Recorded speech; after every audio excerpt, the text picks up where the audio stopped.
Here goes the intro. We good.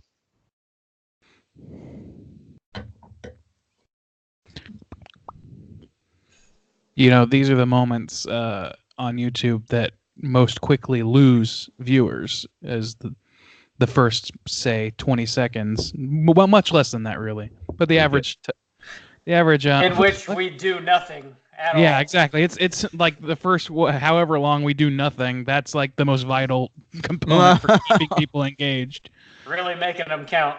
They have like a 3-second time, like attention span now. So what if I do this?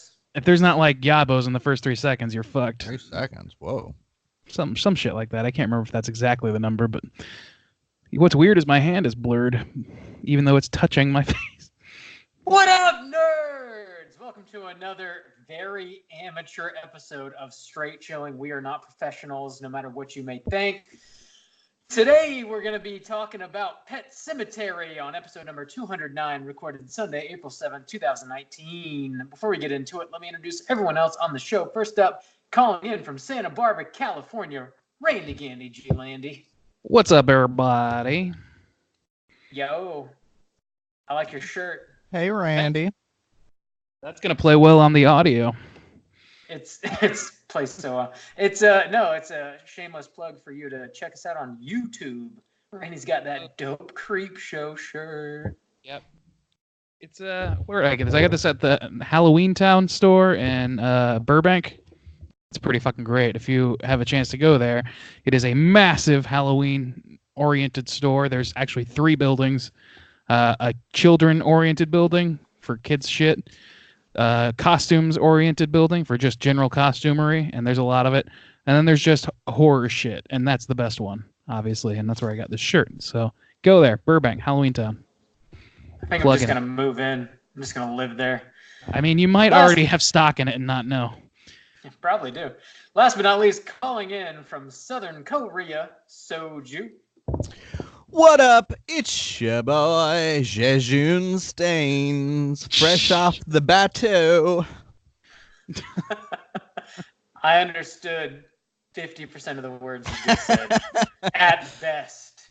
We got some housekeeping to get through real quick. I like to make my triumphant return first by saying, Bob fucked us. He fucked us. No lube. Bob robbed us of a quality Randy rant, you know, House of Wax bullshit. Really missed the mark on that one, Bob. You know, there's how many underworlds could we have chosen, Bob? How many? 4, I think. We did one. How many blue movies did we miss out on Randy bitching about? Look, this is a vital lesson. When you have a theme of make your friends suffer, make sure that they will suffer. Don't risk it. I know. I remembered it being worse than it was, I guess. I don't know. Also, apparently the show just falls apart without me. I mean, no cooter, no YouTube video, Rob barely able to run that Rotten Tomatoes segment, even though we do it every week. I don't know what you say. I don't pay attention. Did we drop? We didn't do a cooter, did we? Can we do that now? Posthumous cooter call?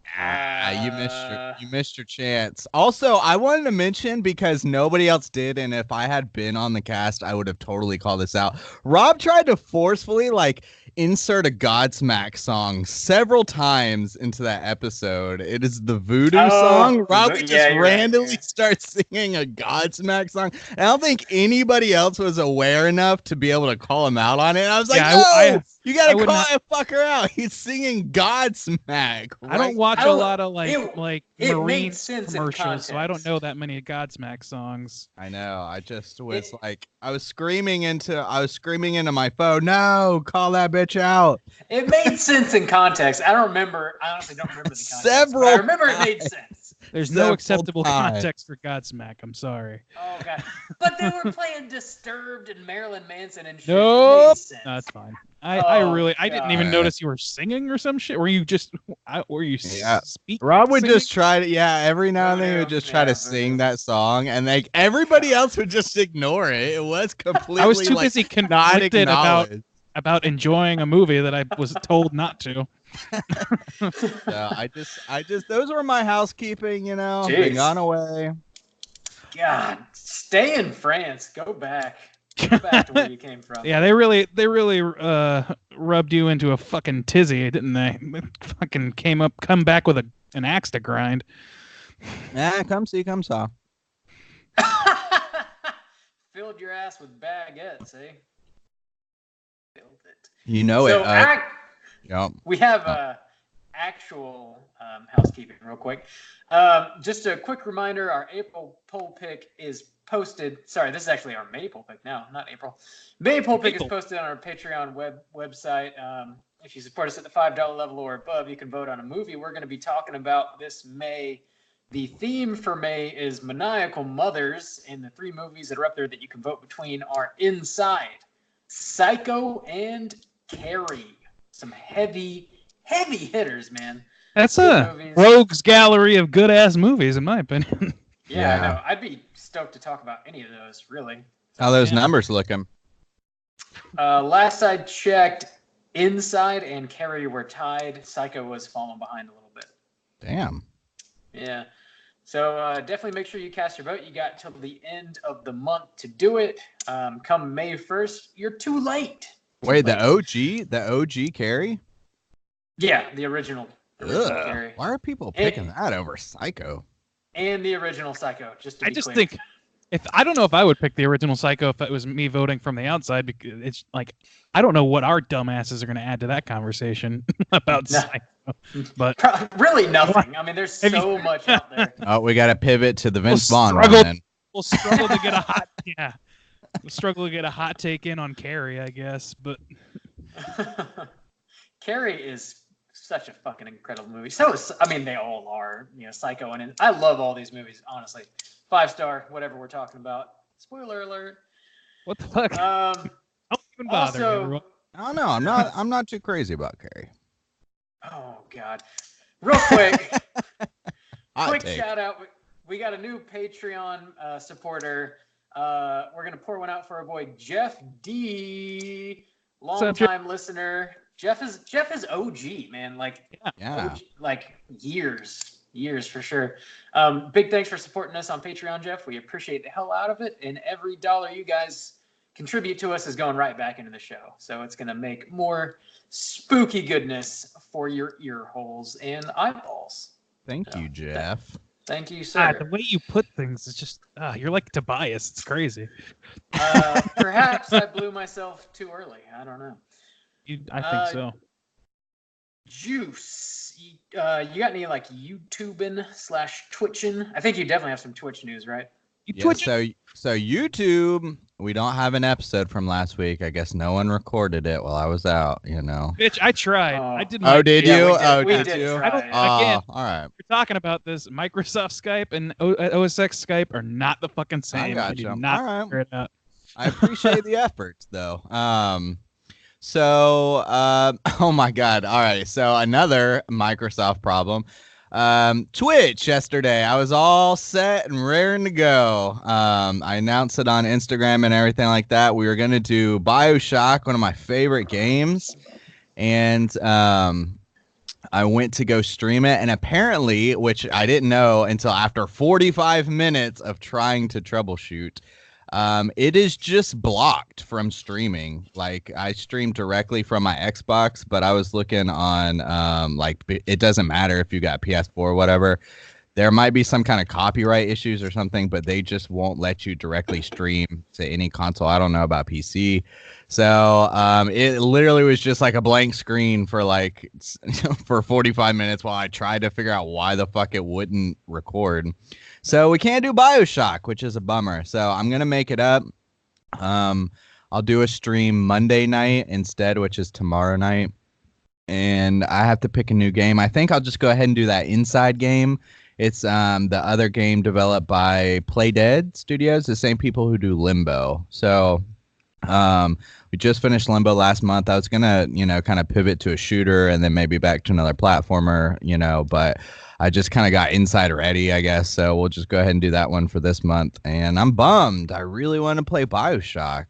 That game is really fucking cool, but no dice on BioShock. It's weird that there's like some sort of filter for copyright claimants and things like that. That is I mean, it's not weird. Yeah. It makes perfect sense, but I didn't know that was going on. Yeah, and actually, Twitch, I guess, is actually pretty good about it. I've seen another game that has a song in the intro. I noticed I was playing and trying to do some recording, and it just blocked out the intro, but it came right back into the game. So like That's knew hilarious. the song was playing. Yeah. So it's got this little pause icon, and that's what I noticed on Bioshock. I was like, why is it on pause? And so I thought maybe there was some kind of trigger you could pull it off of, and then it just took forever to figure out. This is so like by then I just stopped the stream. This is like the first step in like a 3-step devolution where we just become old men who can't figure out how our remotes work. What and is shit. it? It's starting to happen. Screaming into the sky. So Monday night I'll be back on Twitch with Inside from Playdead Studios. It looks cool. I've never played it, so it should be surprising to me. If you dig the game or if you're interested in the game, check it out. I'll be live streaming 9 p.m. Eastern time. Sweet deal. Quick update here. The past couple weeks, I've been promoting a live crossover show we're doing with a Shortbox podcast in Jacksonville, Florida. Supposed to be happening next Saturday, April 13th. Unfortunately, we're going to have to postpone the show. One of the people had sort of a family emergency pop up, so we can't make it happen next Saturday. Unfortunately, I'm very sorry to say so, but it looks like we're going to reschedule for Saturday, May 18th, still at 7 o'clock, still at the Justice Pub in Jacksonville, Florida, and we're still talking about Creep Show. So just mark that down on your calendar, Saturday, May 18th. Come hang out with us. It's still a free event, and it's definitely something you're going to want to be there for. And last but not least, we had our Joe Bob live watch party, our second in a row this past Friday, and it was fucking great. It was a very successful live watch. I think we had a solid crowd. Joe Bob showed Q the Winged Serpent, which I'd never seen, and then fucking Society, which is incredible. I had never seen. It's a great movie in a weird sticky way. So sticky. Whoa. That's apt. Yeah. Yeah. But big thanks to everybody that hung out with us for that. Like I've said before, it's something we plan to do every Friday for the next seven Fridays, I think, until Joe Bob is done with this season or whatever you want to call it. And we've been posting links to join that on our Facebook page and on our Twitter just a few minutes before the show starts at 9 p.m. Eastern Standard Time. So if that's something you want to join us for, check out that link. What's up, Randy? I actually think that the link is the same every time, and I'm gonna look it up real quick. Because we're just streaming it public from our Straight Chilling account. If you look for our Straight Chilling account, you'll find it. And also, here it is. It's on Rabbit, so rabb.it/Straight Chilling. That's where you want to go. So If you got a Joe Bob craving on this Friday, come and join us. We'll be shooting the shit and annoying everyone and doing our thing. Hell yeah, that's awesome. Yeah, save the link and same time, same place for the next 7 weeks or so. We're gonna be doing it. We've actually we're up to like 3 days a week. You can get your straight chilling fix now. Yeah, we've got our regular episode. We got some Twitch and we got some live watches. I mean, we're kind of spoiling you guys here. I mean, come on, guys, got to start putting out. Half the week you can spend with the Straight Chilling crew. Which it might be more than you fucking want, to be honest. Yeah, that's a lot of us. That is. It's a hefty dose. Fucking hefty dose. Anyway, big thanks again for everybody that hung out with us this past Friday. I fucking love Joe Bob, obviously. He's been saying some weird things. I still love the man, but he makes me, I don't know. He's like dancing around some stuff. There's a lot of opinions that I do not share with Mr. Bob. Yeah. Mr. Dick Bibbs and I do not agree on certain things, but the man is fucking charming as shit. So that was a Texas flag shirt he was wearing, right? Oh yeah. Well, that's I gotta disagree with him on that. Let's just start. I don't believe that flags should be shirts. I appreciate the man's opinion on Yabos, though. I can say that. God. Moving on. Moving on. Let's go ahead and get into what we've been watching this week. Hey, Randy, what you been watching? Setting aside Joe Bob, I've mostly just been shotgunning the fuck out of Game of Thrones, doing rewatch and prep for the final season, and also just because I've been working on some some animation and shit, and it's nice to have something rolling in the background. Yeah. So I've literally gone through I think almost 3 seasons now. Damn, in 4 or 5 days. I've been working a lot, and while I'm working, it's just rolling. So 8 hours a day. So yeah, that's fucking great. I honestly I had forgotten a lot of the specifics of the most recent season. So I watched that first, and then I went back to season 1 to just sort of fill in the love gaps. Yeah. What I think it's season 7 was the last season, and 8 is going to be the final season. I think you're right. 7. It's a little weak, in my opinion. Yeah. It's hard to say too because I started watching them, but I fell off. I wanted to start, from the first, but you probably did it smarter than me, Randy. Really, the problem is it's a shorter season, so they don't really get much by way of slice of life stuff. But also, there's some big decisions. I don't want to spoil a whole lot for anybody who hasn't watched it. It's a great series, and it's totally worth the watch. But season 7, man, there's some storytelling decisions and shit that just kind of seem pretty fucking random or shoehorned in compared to other decisions made earlier in the series. I don't know. I don't want to get too deep into it. I could talk about it for a while. So, but yeah, I'm excited to see how they close it off. Anyway, 1 more season to go. Next Sunday. Cannot believe it's been 8 years since that show. I legit remember watching that first episode. I remember the HBO promos and shit, watching Boardwalk Empire and stuff. I remember watching the first episode live of Walking Dead. I remember watching landing. It was a glorious day. I was in my kitchen cooking. God, we are crusty old men, aren't we? Yep. Sweet just baby turn into our own little old Joe Bobs over here, Richard Dick Bibbs. I wish. I don't have that kind of memory. Little mini Dick Bibbs. Anything else, Randy? No, that's really about it. I've been working my ass off, so. All right. Juice, what you been watching? Watch a shit ton of movies on the plane for show. Some new movies that I'd never seen. I finally watched that Warm Bodies movie. I'd never seen that movie before, but always was kind of intrigued by it. I like that guy. What is it? Nicholas Holt. He's the dude. He's in a ton of shit and really good stuff too. But that movie was all right, I guess. Didn't blow me away for show. See X-Men New Class? Seeing that? Is that the same? I don't know. He was in that Mad Max. So. He was in Mad Max and. Yeah, I think that's that's Beast from New Class. Yeah, Beast. Yeah. I forgot. Yeah.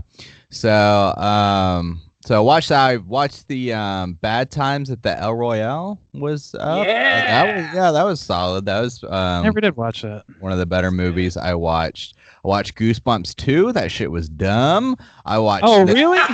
Fuck. Yeah. It was Halloween themed. I had some hopes that maybe it'd be a nice family level Halloween. Yeah. It's Jack Black is the Goosebumps dummy, the ventriloquist thing, and I mean maybe for kids it's okay. It's just really kid. I mean it's really cheesy. It felt kind of like a Nickelodeon movie or something. So maybe for kids it might be all right. We're just past our we're aged out of the program, I guess. The goofiness just didn't have any kind of charm for me or whatever, so I was like, So I watched that new Predator movie. That shit was dumb. That was all right. Yeah, I rewatched It. I don't think I'd seen it since the theaters, the 2017 one. And at the time, I wasn't even thinking covering Pet Sematary next week. So I was kind of glad I was watching that because I'm going to, do some comparisons with these, Stephen King movies being remade. But that was still solid. I was glad that I still enjoyed it a couple years later, that it still held up right. I need to rewatch that. I'm looking for Yeah, it. it was good. It was good. I wonder. I was a little bit weird. Like I didn't love the movie like everyone seemed to at the time. I'm wondering what 2 years will do to me if I go back and watch it now. Yeah. I thought, and I know, people always want to compare it. So it was nice to come back to it and just be like, okay, we're not around the hype and everything like that. It's not fresh out the theaters to kind of get that, perspective on it. And then I went and watched that new Shazam movie when I got back in town. I didn't really have anything to do. So I went and watched that Shazam movie. And man, I got to say, I don't know. It legit feels like a movie from the 90s. Like it feels the level of cheese that's in that movie. Like Shazam with Sinbad. Kind of, dude. The level of cheese that's in that movie almost reaches like Batman and Robin levels. Like, shit. And like certain things of it, like I was just thinking of like Godzilla, like it seemed good like, Godzilla. It seemed like a movie that was literally just like plucked from the 90s.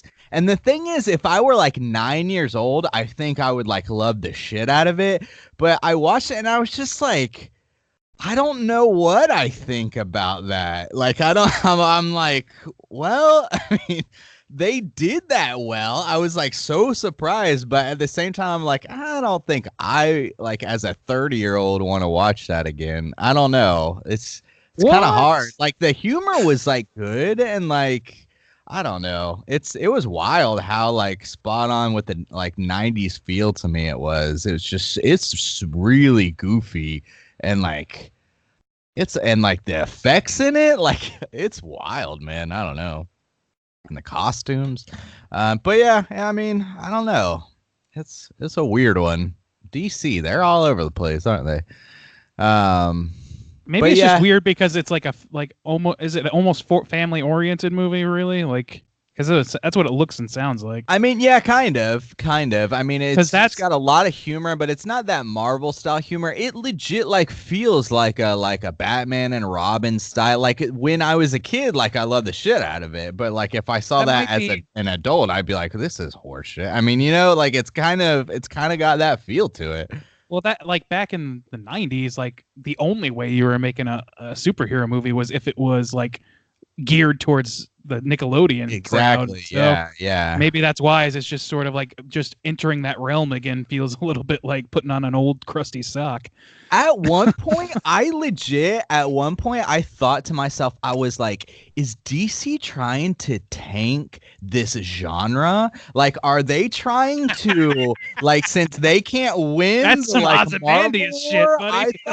I legit was sitting there thinking some meta shit. I was like, I think they're just trying to like delegitimize like this genre now. Time to make that Lobo movie. That's what it kind of felt like, dude. It felt like they're like, now we're just gonna make it for kids again, and then it's gonna be hard. Like, I don't know. It was weird. Oh shit. Yeah, they're gonna go in and fucking have money. No one can. Yeah, kind of. And then I think it just kind of worked out for them because people are I feel like I am going against the grain a little bit. People are like praising the shit out of this movie. So I don't know. Yeah, well, they kind of stumbled into it, maybe. I don't think anything at this point is going to tank the superhero genre outside of the Marvel universe. I think they're right. They're captaining that ship. They're going to crash it or they're going to land it. It's up to them. Probably crash. They're going to keep spinning the wheel until it crashes. I watched a handful of movies this week. I've been blasting through some of Vinegar Syndrome's catalog. If you're unfamiliar with Vinegar Syndrome, it's similar to that of like a Scream Factory or like an Arrow Video, but somehow more obtuse films. I gotta say that's a terrible name. It makes me Vinegar Strokes. Anytime you say Vinegar Syndrome, I just assume you're about to say Vinegar Strokes.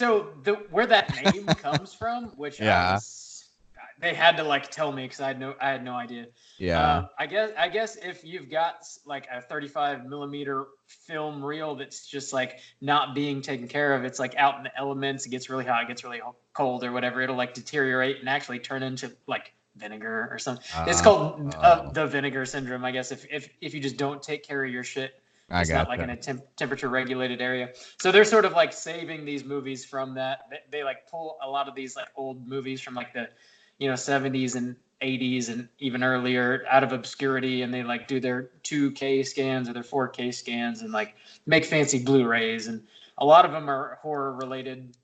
So I've been watching some of these like more obscure horror movies that they've been putting out. So one that I watched is like a slasher movie called Cutting Class. I think it was like from 89 or 90. It was just on the cusp of the 90s, and it had Brad Pitt in it. Holy shit. Yeah, you got to start somewhere, buddy. Movie. Yeah, and I love those. It's like what Texas Chainsaw, what was it, 4?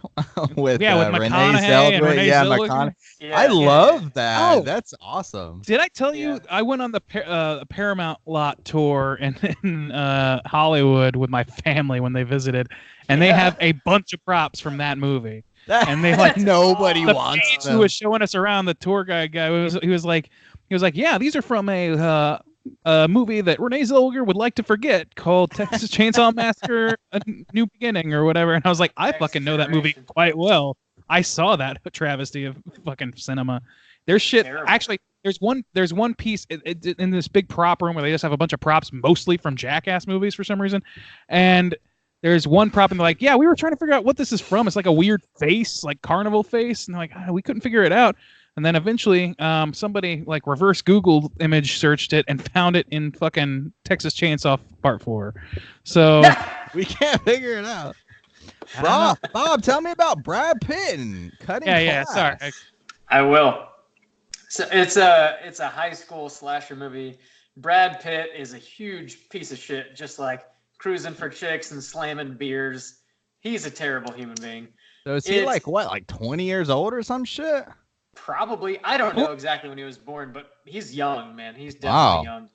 I don't know, man. It's got some pretty fun kills in it. And like watching a couple of these Vinegar Syndrome releases prior to Cutting Class, they're like super low budget. And this is definitely low budget, but it's actually like on the higher end, I think. Like I just expect it to be like bargain barrel, like this movie was shot with like $1,000 basically, but it's actually like a pretty well put together movie. Like you can't really see the fishing wire, like when you're watching it. So I enjoyed it, man. It's pretty solid actually. I definitly recommend that one. You're getting obscure, Bob. Yeah, well, that's because we're professionals here at Straight Chillin. Yes, I'm sure that's the reason. I don't think so, Bob. It's not. It's because I like weird shit. I watched this movie called Body Melt that was also put out by Vinegar Syndrome, and it's another early 90s I think there's a workout tape by that name. It's out. Yeah, no. So this was an Australian-produced movie. So after I started watching it, I hit up Shane, which is like our Australian buddy. He's been on the show a handful of times. I was just about to say, call Shang the Mang. Yeah, Shang the Mang. I was wondering if he knew about it or if it was like, kind of a big deal or whatever in Australia. And he said there's definitely like a cult following for it. And he actually has a copy of it. So he was very familiar with Body Melt, which I was like, holy shit, that's crazy. Especially after watching this movie, I was not a fan of this shit. Not for me. Basically, the premise is it's like this, it's like a nutritional supplement that's produced. And like when you take it, you like mix it with just like a glass of water and you drink it and then you go do your workout or whatever. But then you start like hallucinating these insane fucking things. And then your body starts to like mutate. And then should you remain alive long enough, you just fucking melt. So there's like some pretty insane practical effects in this movie. But beyond that, it's just like nonsense. Like complete, what a ridiculous incoherent premise. It's just like incoherent nonsense. This is a clear movie. The movie was like based on 3 different short stories, I guess. And when you like, I didn't know that until after I watched it because literally there's like complete non sequiturs, And like, it seems like they just skip over entire scenes, and you're just like, how did we even get here? Like, what did I miss? It's fucking nonsense. The practical effects are cool as shit, but beyond that, I can't really recommend the movie in good conscience. That's awesome. Full of bogans. Yeah, littered with bogans for sure.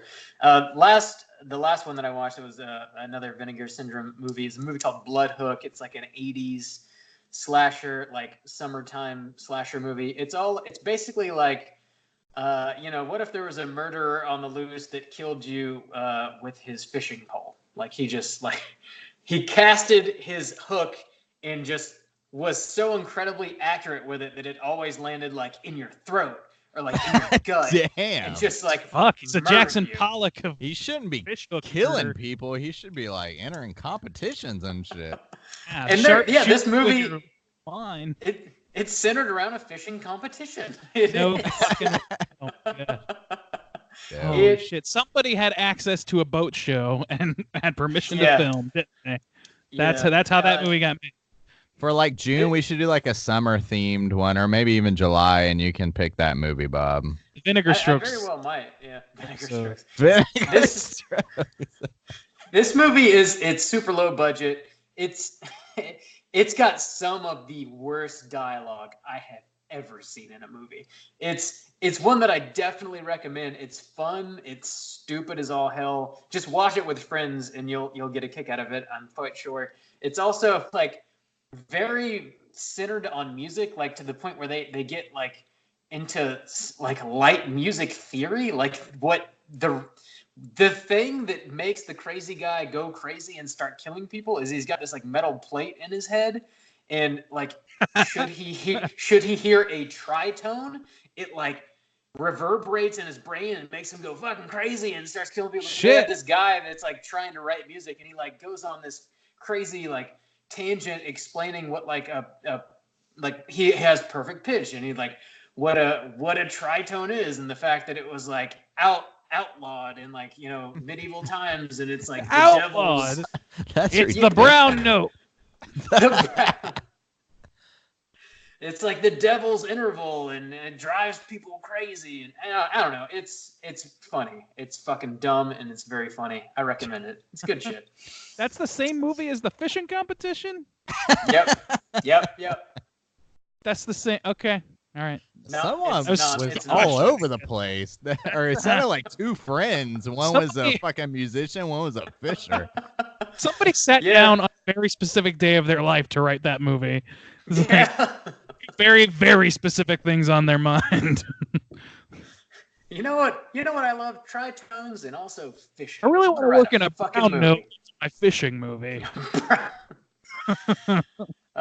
Anyway, that's it for me. That's what I've been watching. Some Vinegar Syndrome shit. Let's go ahead and get into the main event. Talk about Pet Sematary 2019. Kick it off with the back of the box. What's on the back of the box? Okay, Dr. Lewis Creed and his wife Rachel relocate from Boston to rural Maine with their two young children. The couple soon discover a mysterious burial ground hidden deep in the woods near their new home. A burial ground? Burl. Did you have a stroke? It's a pet burial ground. Burial ground.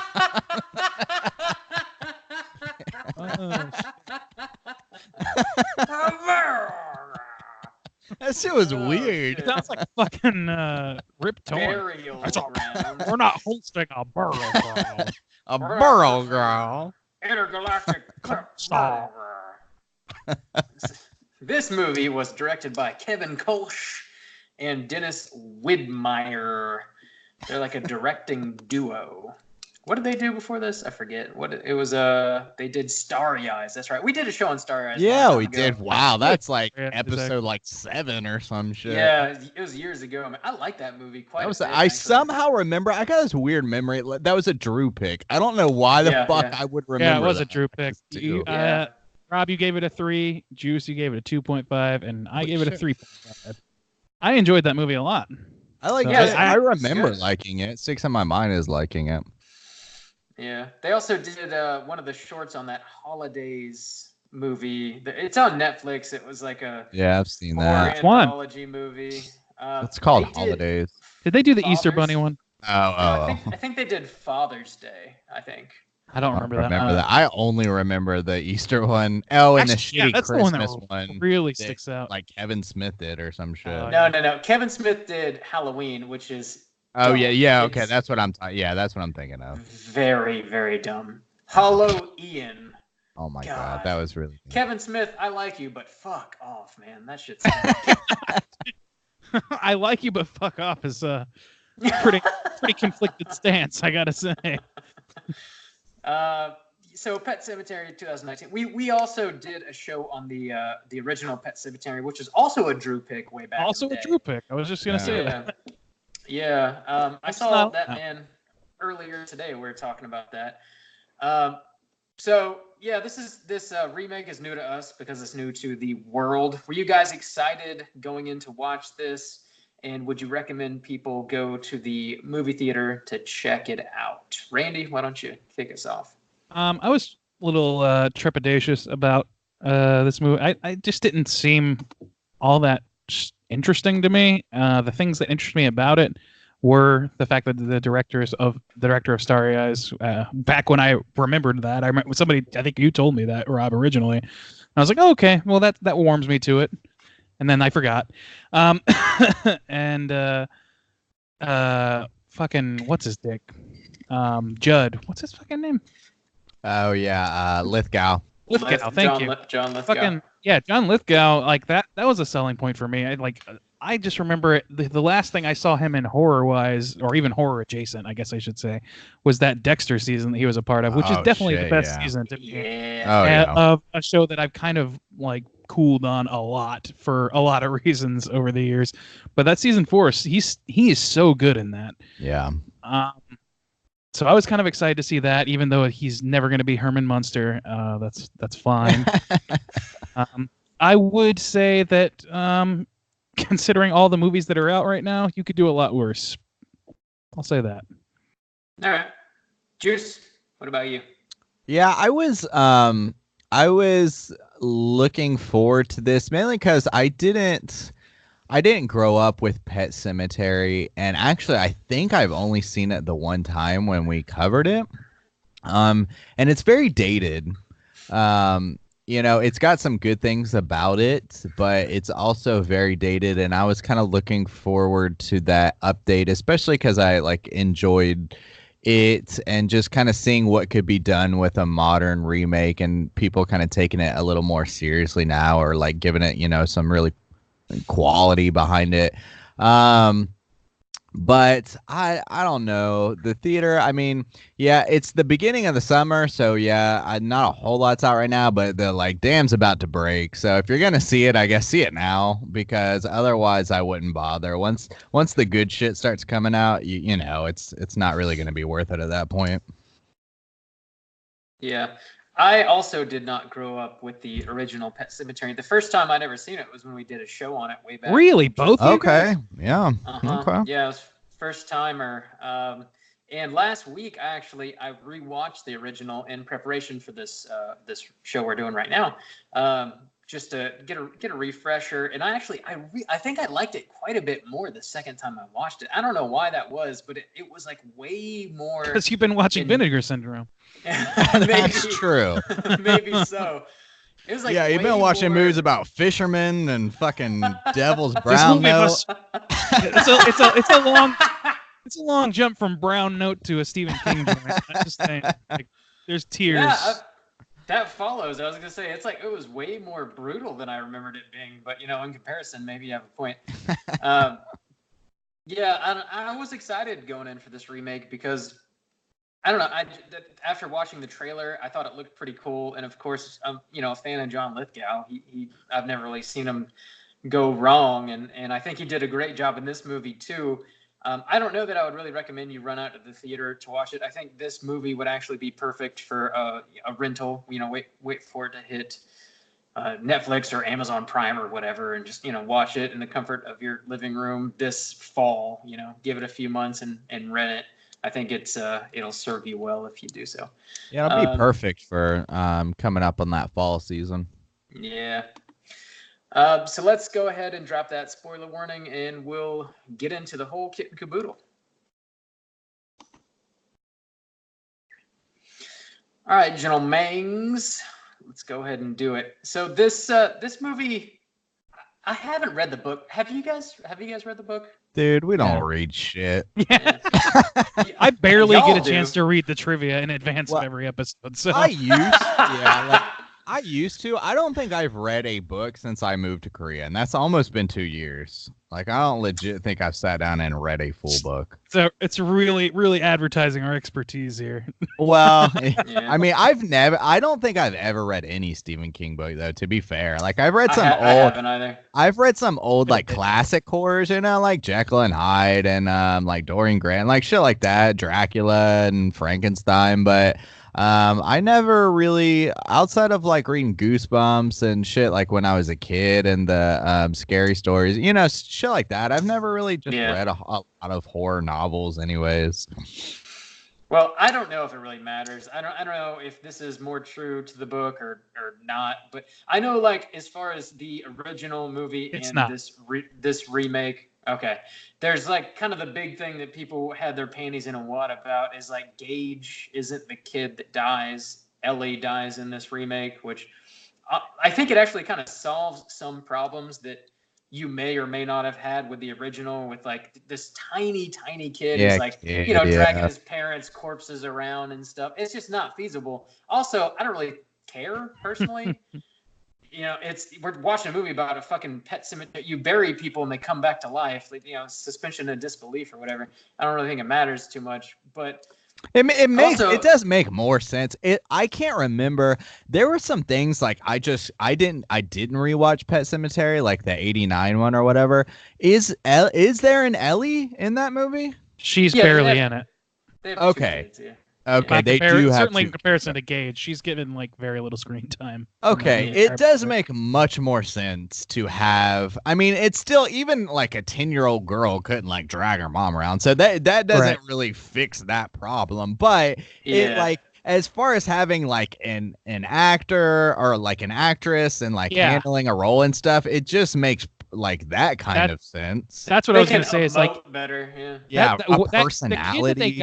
The kid that they got for the original was kind of once in a lifetime sort of situation, because that kid could scowl like a motherfucker, and like they could at least sell that as, okay, this kid really intends hard. Like it was good enough acting, especially for his age, like crazy good acting for his age, but good enough acting for us as an audience to be like, okay, I get what's happening. Like, but this one, you have a slightly older girl who is not old; she's still a child, but she does a great job. Like I was most impressed acting wise with her, even more so than like Lithgow or any of that. Really? Anybody else? Really? Yeah, I thought she did pretty fucking great. Like the transition was pretty fucking stark to when she comes back. I thought she did well.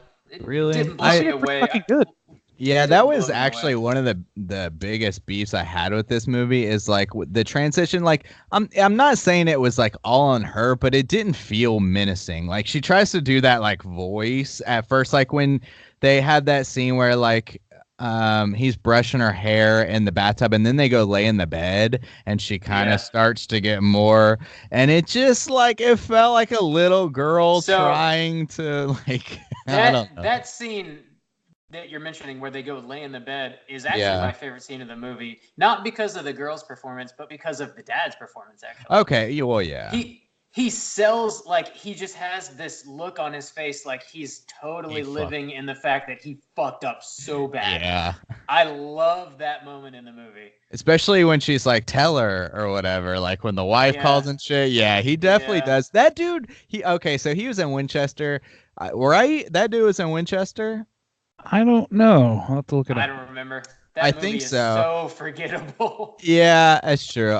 He's been in a couple things. I don't know his name. I guess something. I guess the character itself was a little bland, but like I like that guy. Like that I agree with you with that scene. There were moments like where he was like where his character wasn't particularly interesting, but that dude still like sold me. So I was like, well, this dude's doing a pretty good job. He was in Winchester. Okay, yeah. okay. I will say, like, the dad overall, actually, I was pretty underwhelmed with his performance, but that one scene I thought was really, really good. I don't think he did. I think he did all right in that scene too. But like, yeah, and overall, there's something about Jason Clarke is his name. He's not bad, but there's something that bothers me about him, and I think it's that he doesn't open his mouth very much. Like, he kind of speaks without moving his lips, and it's kind of distractingly so. I don't know how to really. He's got a particular face too. He almost like looks like Quentin Tarantino a little bit, or like I don't know. He's got that kind of like smushed face or something. Looks like somebody hit it with a barbell or some shit. Let me see. I'm gonna go bury my daughter, Judd. I just gotta. Like, okay, Randy, like enunciate a little. Yeah, well, imagine how I felt watching this guy poop on screen. No, I think. I thought that the girl looked great, though. Personally, I think that there's only so much you can do to make a little girl menacing in the first place. But I think for her part, like she was very genial, very charming at first, and then when the axe drops, there were a few moments where I probably wouldn't praise her quite so much because but she's kind of like stuck out to me as like the strongest actor in this movie, which doesn't really speak well to the rest of the actors. Oh, okay. Like, I was about to say, I'm not I acting a real good score on this movie in general, and it's not because anybody like phoned it in or anything like that. I just really think that this movie failed to give you enough like little slice of life moments. It was so fucking brooding. There was just absolutely no levity. There was nothing resembling warmth in the household. There's nothing resembling warmth in the friendship between Judd and the family. Like, I really didn't connect with the characters because they were constantly just brooding or just otherwise like disengaged or have some they're dealing with, which is part of the movie and which is necessary. But I feel like the baseline wasn't there. Which is really weird too, because one of my biggest beefs with this movie, it's like a standard hour and a half, I think, and so it's like an hour 45. It's a little bit, but dude, like legit, like the first hour, nothing, like it's all like exposition and stuff like that, and so the fact that like I agree with Randy, like you don't kind of feel those things, it's like.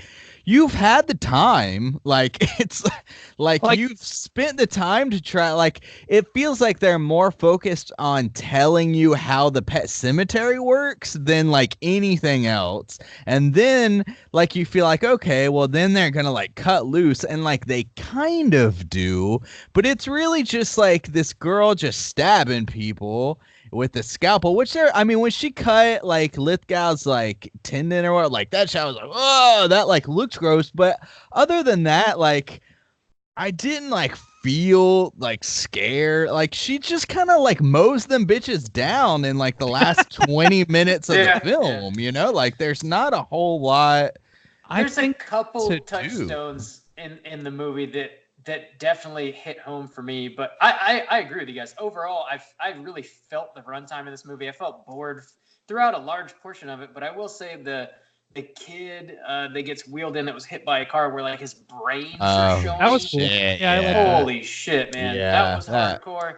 And I thought they did a decent job with Zelda. It was like, it wasn't great, but scary enough. And they were trying to, that was the kind of like, okay, we gotta like, like there's an hour of this movie where we're not doing anything. It was kind of that was the way they kind of like made it like spooky or scary. Dude, I had to go back. I still think I've only seen Pet Sematary 1. I didn't even remember any like the Zelda scenes. And I was like, was this in the first movie? And I went back and I was like, oh shit, that shit is like scary. Like, but they spent a lot more time on it. Am I wrong about that? It feels like they spent more time in it in this movie. Actually, I went back and it was like all Zelda scenes in Pet Sematary, and it was like less than 5 minutes. It was like 4 minutes total. So yeah, it's significantly more. Yeah. But I forgotten that shit is like on both movies is like kind of disturbing and kind of a weird thing, because that's another thing too that they don't spend a lot of time on. Is I liked at the beginning that kind of dialogue between the dad and the mom where they're talking to her about heaven, and you've got the mom on the one side who, like, you know, believes in the afterlife, and the dad who doesn't, and the mom has it for good reason. You know, she's got this, her sister's died, and she's like struggles with the guilt and shit like that. And the dad doesn't, but he's the one who ends up bringing the girl back, and the mom like rejects her. Yeah, so but they don't really explore that. Like, they have that one dialogue, you know, it's not really like fleshed out to give these characters any kind of like heavy weight or anything like that, which is disappointing. Like, I feel like there's much more potential in this movie than what we ended up getting, and it's kind of a bummer. I felt like this movie, I know you said that like nothing really happens for a while, and that's true on the scale of like they don't bury a whole lot for a while. But it felt like the beats of this movie to me were like zooming by, but I just didn't care about them. Like, I don't know, once we buried the daughter, then I'm like, okay, so this is where the movie begins, and it feels like we took forever to get here. But at the same time, like, there were so many things fucking happening. They didn't spend any time. It felt like so cramped, like each beat. I remember there was one, like, I can't remember specifically what it was, but there was a scene where I was like, my God, they really didn't even let that moment land at all. And maybe it was when the girl got cut or something like that. I would have said with the kids with the mask, where they first do like the procession, like where they first see like the kids burying the dog. That shit was dumb, right? A little bit, but I agree with Randy. It just felt like people talking at you. There's a lot of exposition. So the mom just says like, "Oh, it's a procession. Oh, what is a procession? Oh, it's like a parade, but some not." And then the girl just like walks back there, and then Judd just talks to her. Well, this is a cemetery, and then like Judd sits down with the dad and like talk. Like, it's just a ton of exposition, and a lot of it seems to be like, hey, these are the rules of the cemetery, but it doesn't. We don't need that, really. I don't know. It's just like they talk at you. They do. I think you're right, and I think the problem that I have with it is that they kind of expose those moments. Like, they're like, oh, the Wendigo, and oh, the people know about this, and here's the lore. They focus a lot on the lore and like sort of like specifics of how like the Native American tribes that were there and all that stuff. But then they neglect things like when Judd has him first bury the cat. Judd's just sort of like, put it in there, and the guy's like, okay. There's no pushback. There's no like, Judd, why are you having me do this? Yeah, why does Judd? He does for like 1 second. He's like, Judd, what are we doing? He's like, burying your cat. Like, well, why did you make me climb a fucking wall to do this? He's like, we're burying your cat and nothing more, and he's like, okay. So yeah, he's just straight up lying. I'm like, are you sure? Because I was gonna bury it right back there. What's the deal? I would like. Yeah. I felt like my John Everyman putting myself in his position thing was like, why aren't you asking more questions, man? Like, well, this weird dude who has never cracked a smile in his life apparently is telling you to like made you climb through like a thicket to bury your cat specifically here with a bunch of weird symbols and shit. And there's like a fucking lightning storm down the way. Like, what are you doing to me, Judd? What's going on? Yeah, I don't know. It's weird.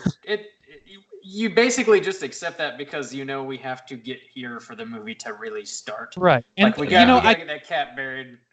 Judd, I got so pissed at Judd for that. And like in the first movie, it's kind of the same thing.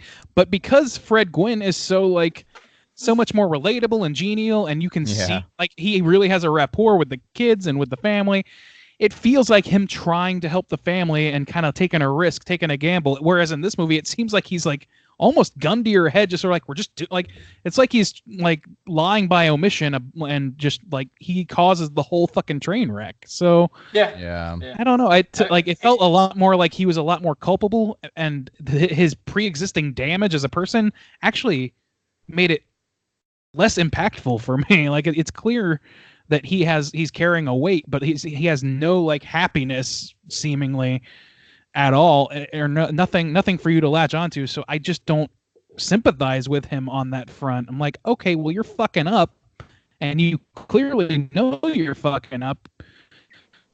I don't know. I was forgiving of him as an audience member, I guess, because of that. I don't know. Yeah. The Judd character was a huge disappointment to me, and I don't know. Yeah. I liked Lithgow in the role. I thought he did a decent enough job, but and very similar to like Lithgow, I feel the same about every character. It's just there isn't.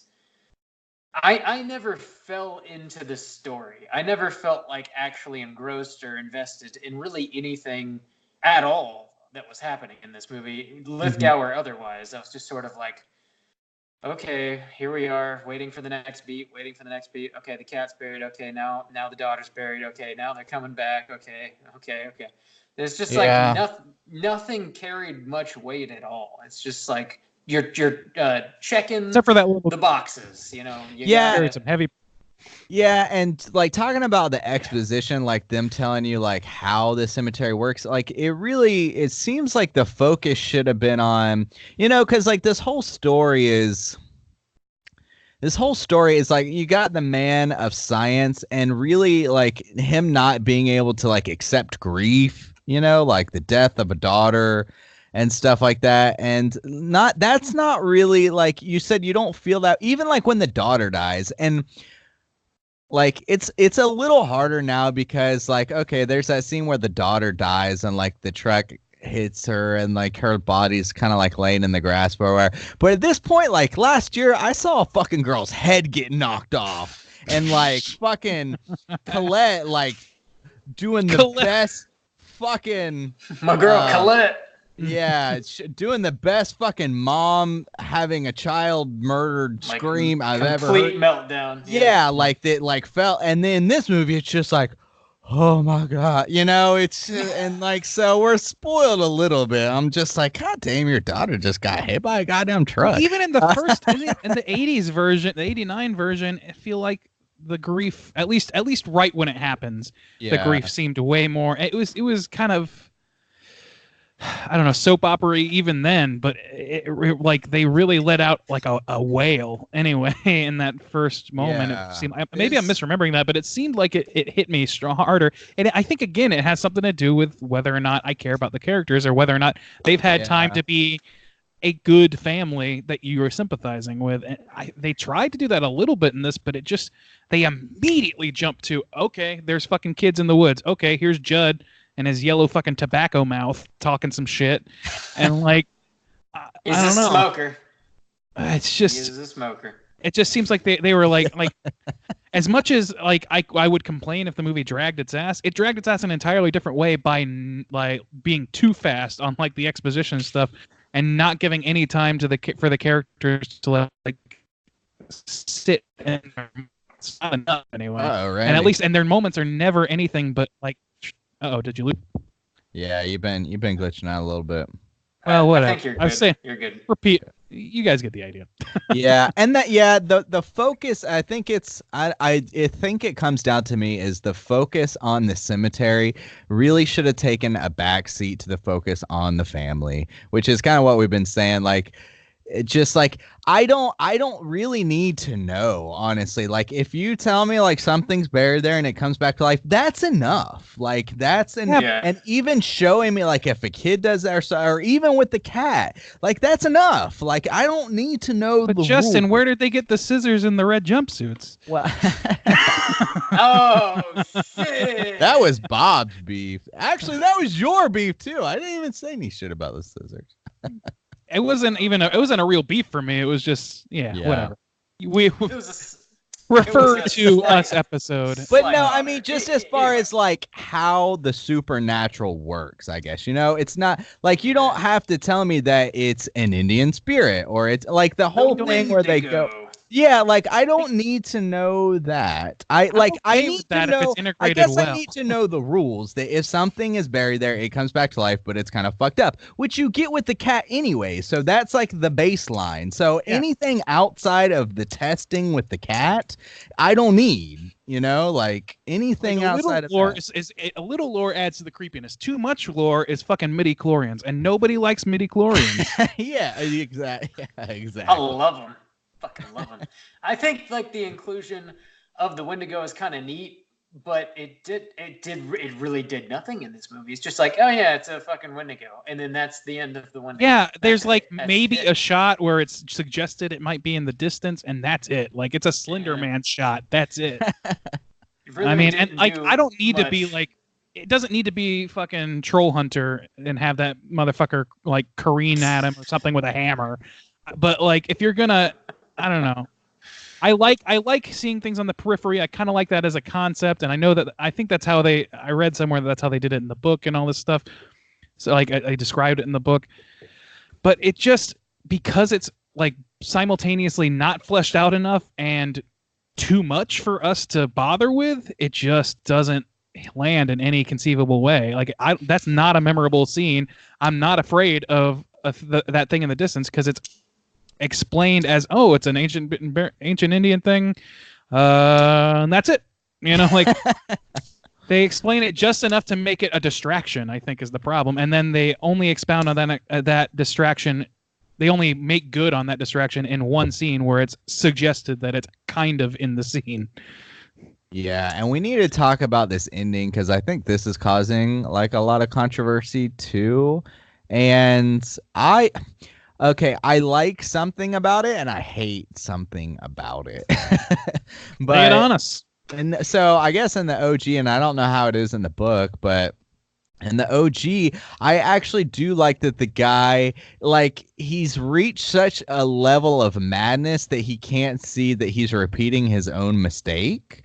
And I think that's so impactful because he ends up burying his wife who is murdered by his son, and with the hopes that, like, oh no, like, she hasn't been dead. She's fresh. She's fresh. I don't have to like dig her up or whatever. And so but at this point, like, he's watched his son murder, you know, like, he's like fucking going crazy and he's just making terrible mistakes because of that. In this one, I kind of like the idea of like that hive mind or like the need to like replicate I guess the almost like spiral effect. Oh shit, you let it happen to one and it like seeks it has like control to like then do it itself. And so what happens is the daughter kills the mom and then drags her body out there and is able to bury her herself to then bring her back as well. Yeah. So I kind of like that idea, but then the shot. So what happens is the dad is trying to kill the daughter, and he's killing her, and I like that, like having him like face like his mistake or whatever. But then just like the mom stabs him through the like chest. Yeah, it's a freaking Friday the 13th Part 6 moment. Shit, yeah, it is. And that felt really dumb. He's back. Like, I don't know. I didn't like that. I didn't like that at all. I'm conflicted about the ending too, and it's not just because of the change, but like to speak to that, yeah, like the idea that he's gonna repeat in his grief. Both these movies, the whole central story is about grief. It's a ponderance on grief in some capacity. So in that first one, his grief leads him to make a mistake, and then that mistake leads to his wife dying, and then he proceeds to make the same mistake again in his grief. He doesn't learn his lesson. He's too begrieved to think this through, even with all the warning signs in the world from Victor Pascal and like common sense of any kind. Whereas in this one, he makes the mistake with his daughter, and he kind of clings to it. He's still like, it's really her. And then, you know, but the movie doesn't let it sit there really. I kind of like the idea of the family like all coming back. It's kind of like a fun ending or whatever, but it doesn't have the same emotional impact. And also, as far as like, I guess you could make the argument that like, okay, if grief is the centerpiece of this, his grief brought the ghost of his daughter back, let's say, and then that infected his wife and her experience, and like grief basically causes the downfall of the entire family, and they're just walking husks at this point. Okay, like that's poetic enough. I can live with that. But then they also do this thing where it's like the mom, I think it's the mom, is like the daughter's talking to her and saying shit like, yeah, you want to join me in hell, mommy, or some shit like that. And the mom's like, you're not my daughter.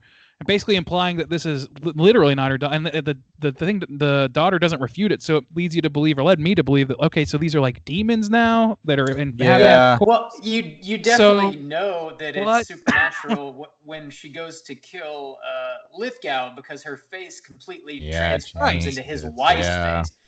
So it's definitely like the Wendigo demon creature spirit, whatever. It's definitely not that kid resurrected at all. And then it became kind of like The Exorcist. She's like, she's burning in hell or whatever. Yeah, and I was like, what the fuck? What?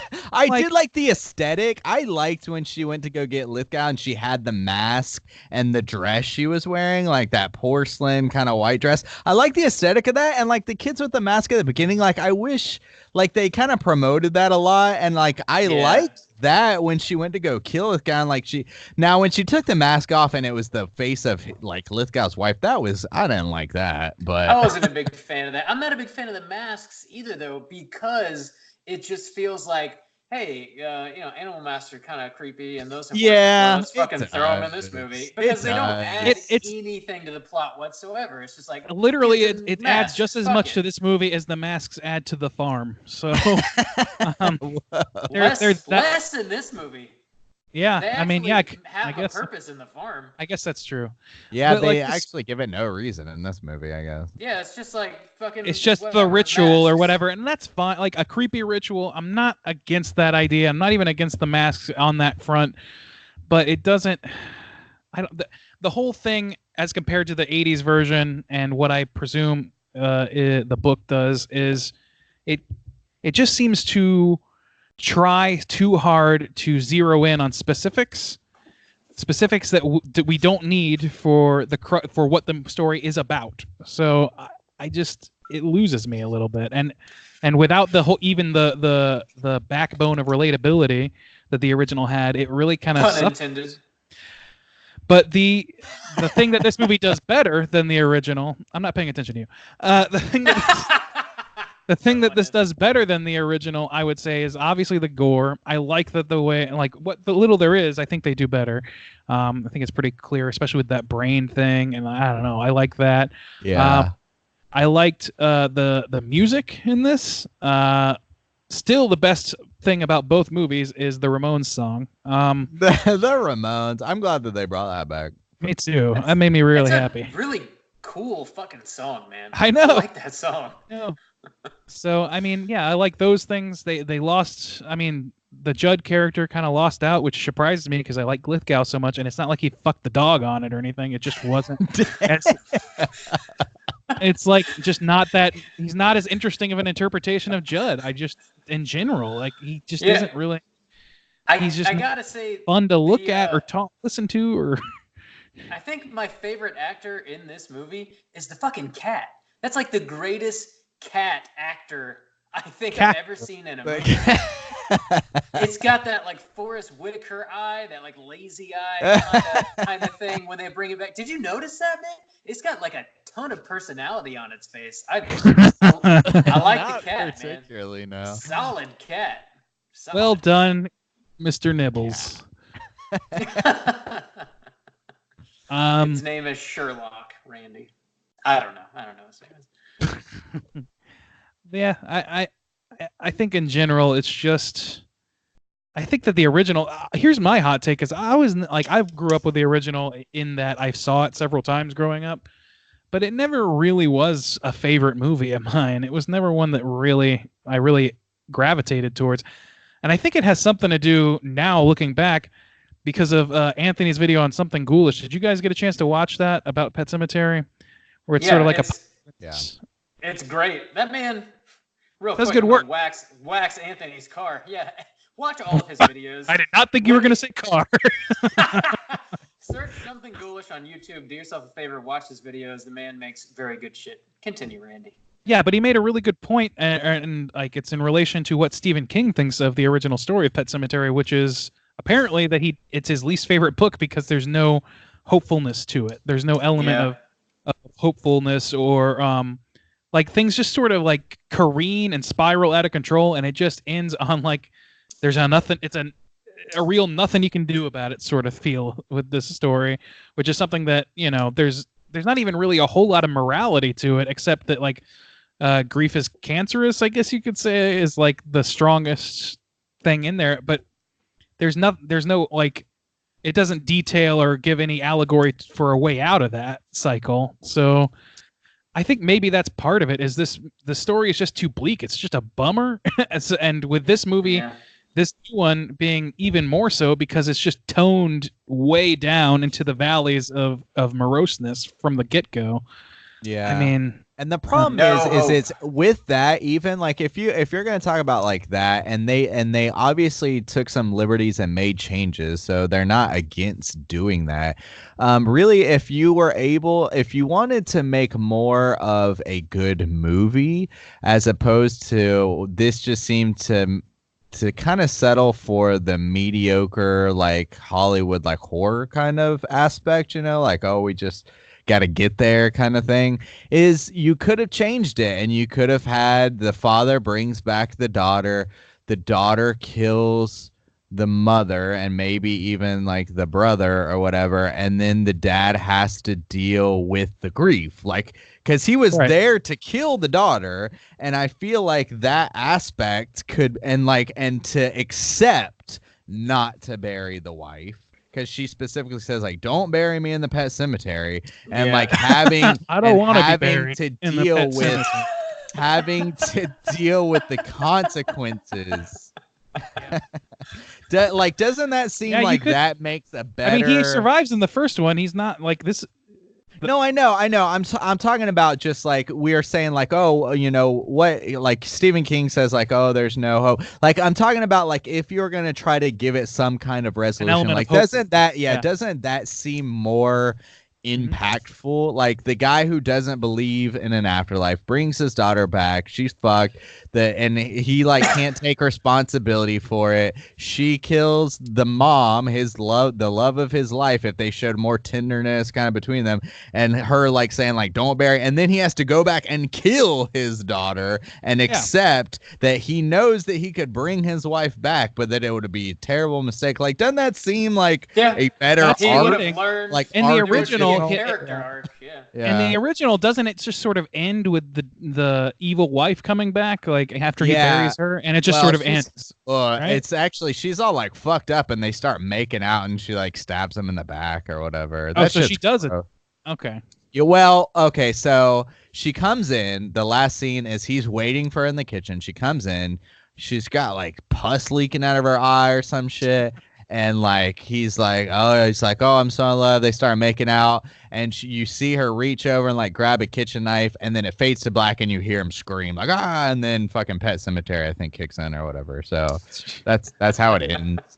Well, shit. I mean, the very end of this movie is like, they don't kill Gage whatsoever. Gage he gets harmed not at all in this movie, but I feel like obviously it's sort of hinted at that he's gonna die. I feel like it just they should have done something to really make that land. Like the family just walking towards Gage in the car and then cutting to black and rolling credits, just like that's not what you go to a scary movie for. If you're gonna have that moment, you should commit to it, because the idea of having an on-screen patricide is way like that would stick with an audience and make him think, okay, this is a disturbing movie.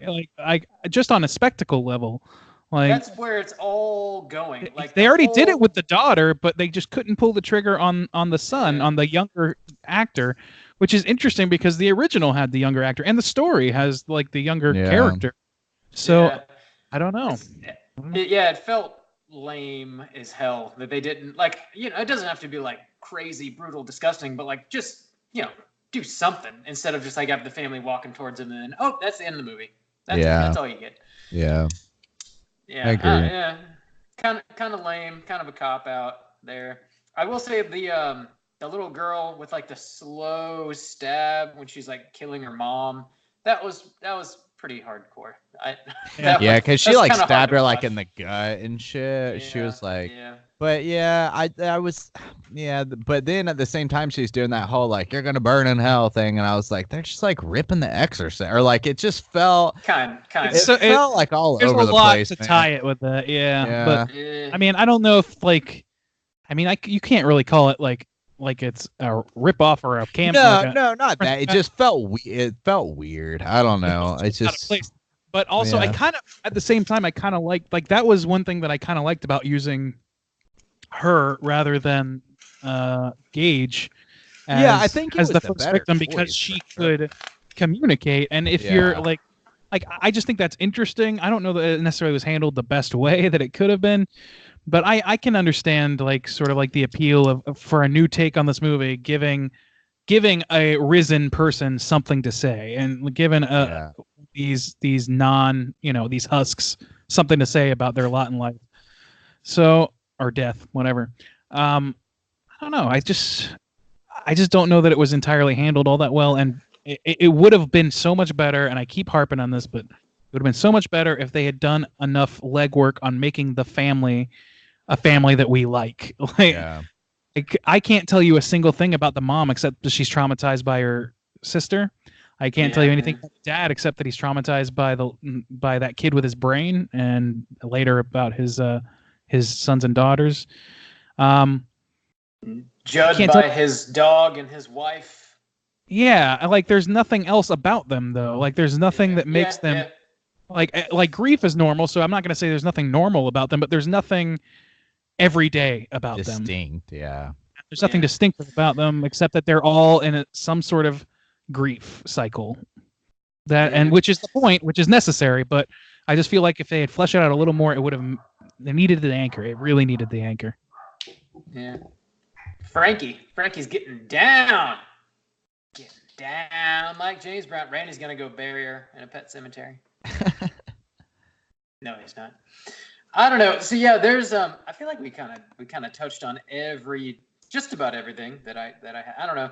I'd be down to rate this. Is there anything else you want to mention, Juice, before we continue?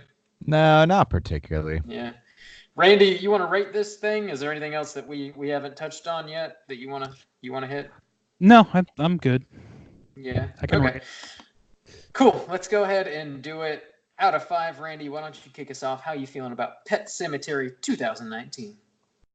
So, I mean, I've already harped on a lot of it, but this movie didn't land for me perfectly, and it has its flaws, but it also wasn't unwatchable by any means. Like, the performances, I shat on the performances a little bit, but they weren't so bad. They didn't stand out as being bad to me.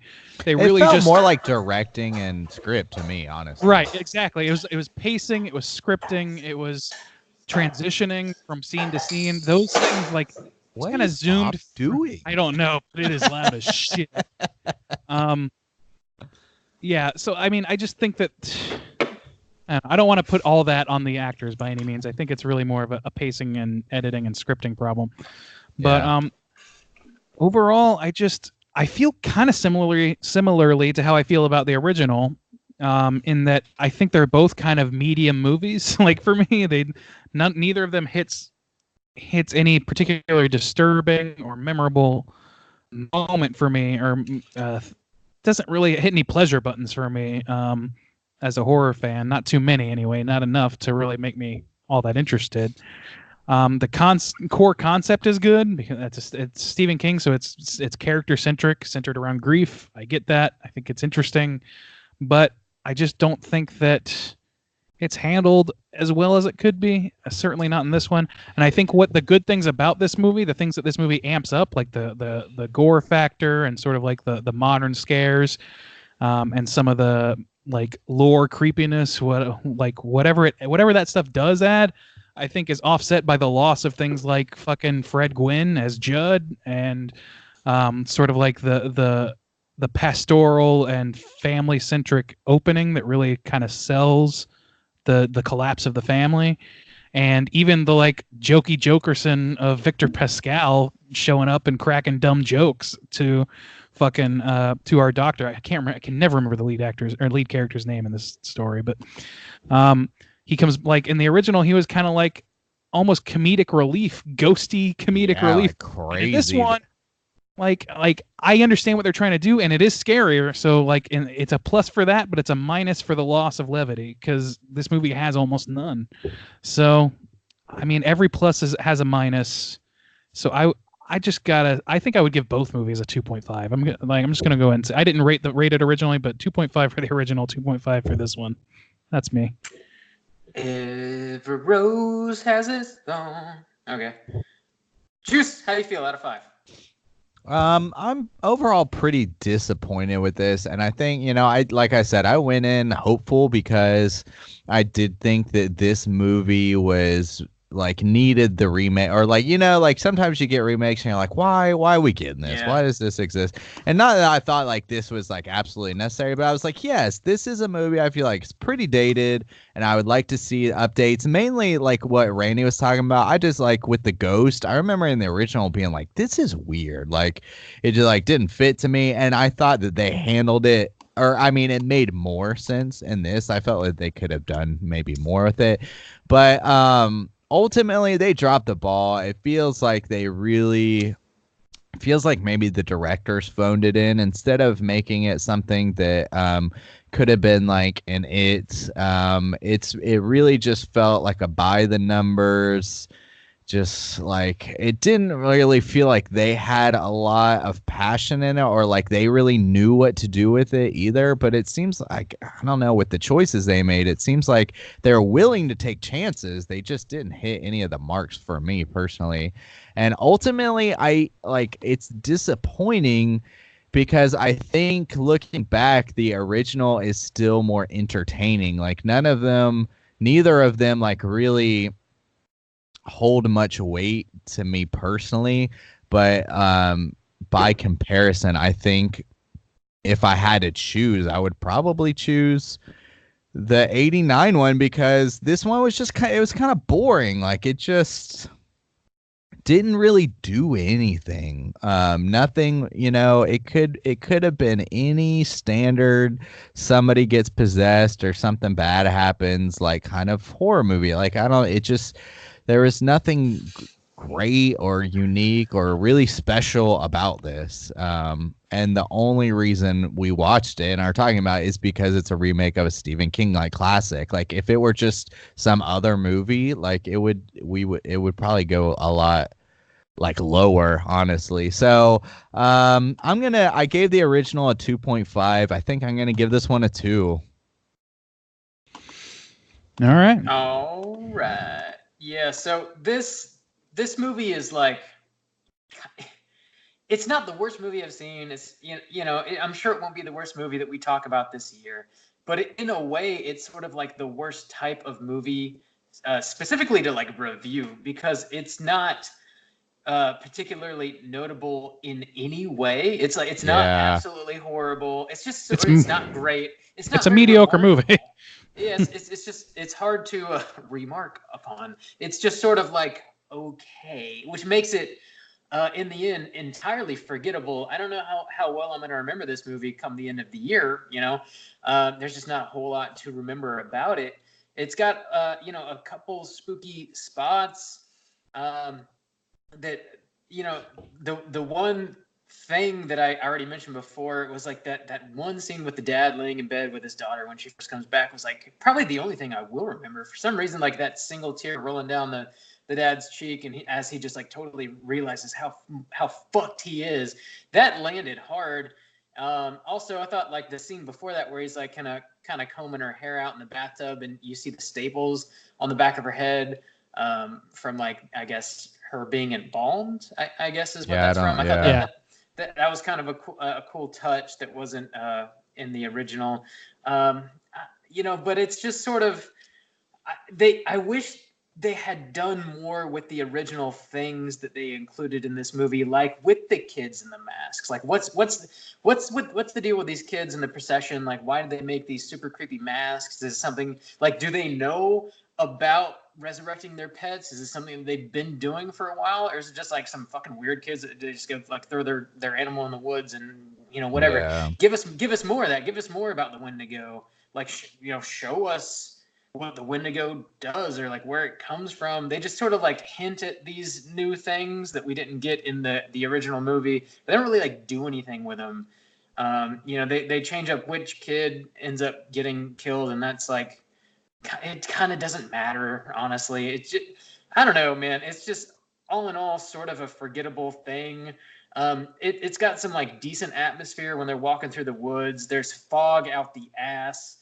Dude, the fog. I was thinking of you every time. It's Holy unwieldy. shit, the fog. I want to say that though. Think of me when you see fuck.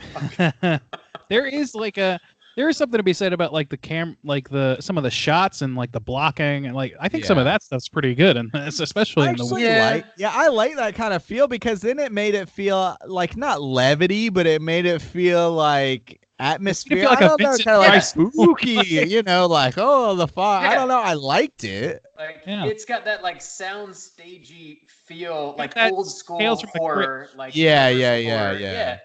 And that paints a very specific picture, and you get a very specific feeling from that.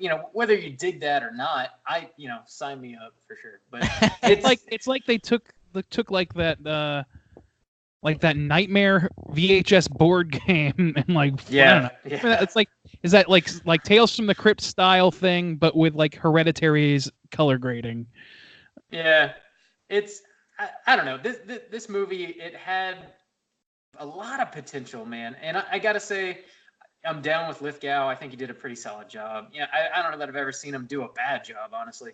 And I also didn't know until I listened to Mark Maron's show interviewing him this past week. And he was like, he's like a Harvard graduate. I mean, I didn't know that. He's just like an super interesting guy. He seems awesome.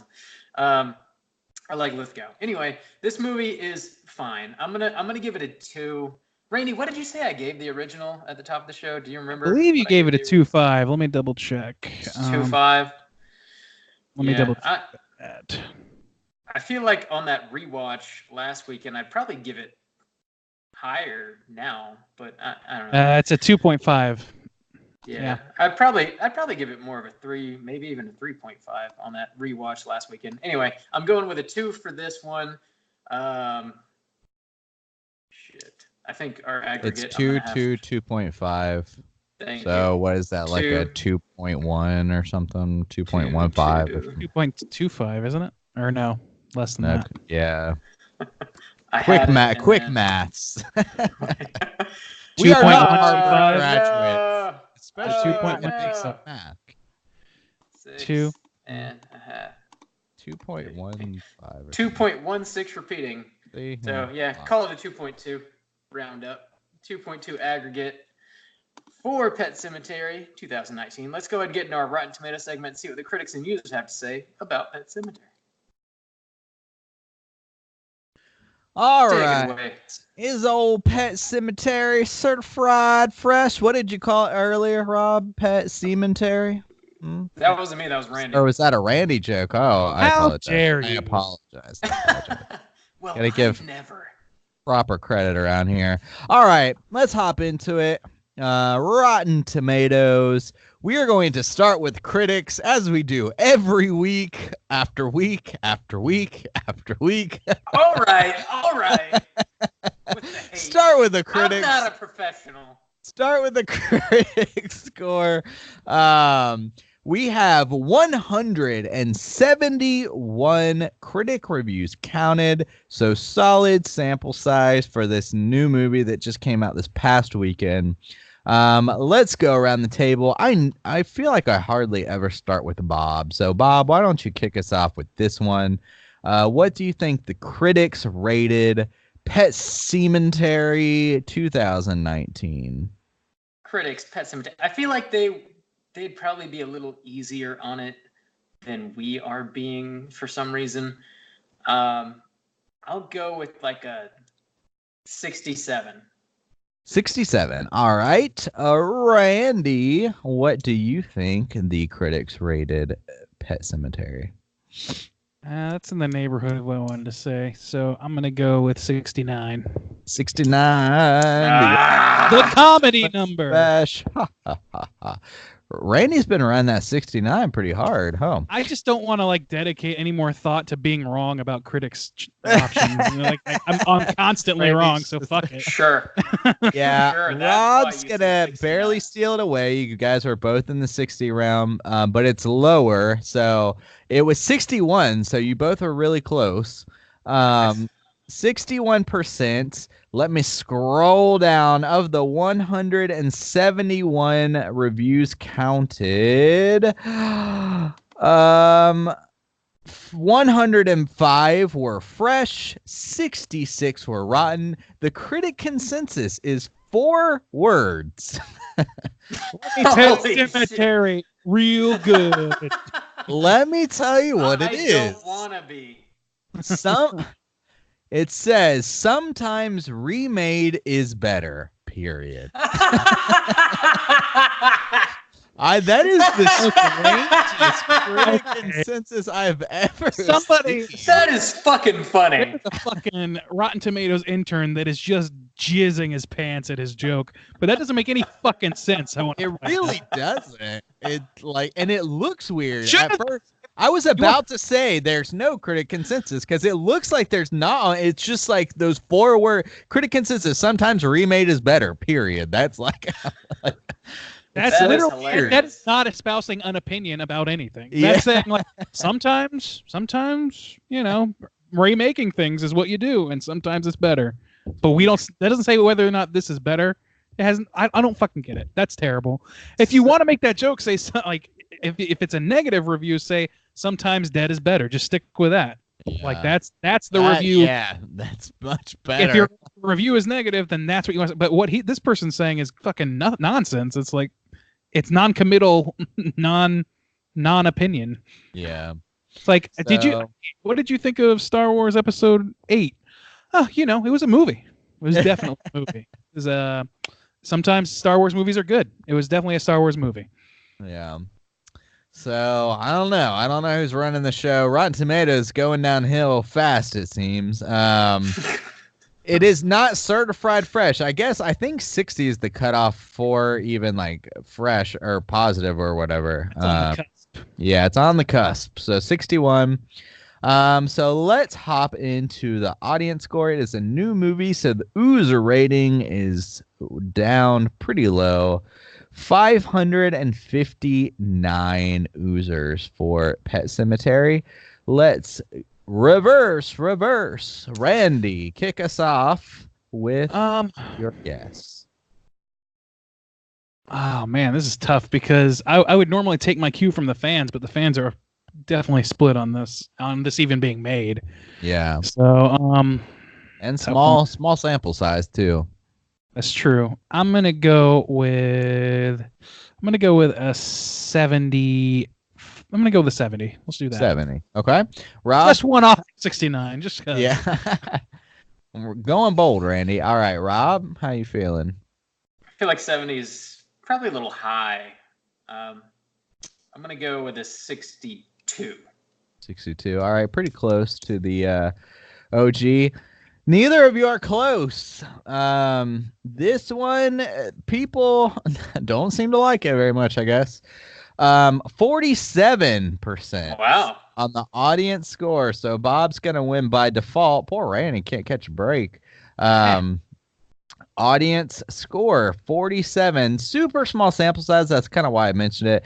And again, like Randy had mentioned, it's already people, horror fans and fans of the original being like, it's got that kind of feel already to the ground's already sour. Yeah, so not too favorable. I was gonna look and see what some of the top critics had to say. See, I don't agree with this. I mean, I maybe with the cat. One of the top critics that rated this positive said, the directors make the tone just a little cheesy as the premise deserves, but not overripe. The scares are easy, sometimes literally a cat jumping from the shadows, but cleanly done. Like, the cheesiness, like, I don't know. I didn't really get much yeah, but not any more or less than literally any other concept like genre. Yeah, I guess it's really just concept based, which has nothing to do with the directors. Like exactly. Yeah. So I don't know. Pretty fucking strict. One of the top critics that rated it negative says, this may look like the same story, but the soul of it is missing, lost on the way out of the ground. Yeah, that's at least more relevant. That's a review that was really trying to make the comparison work.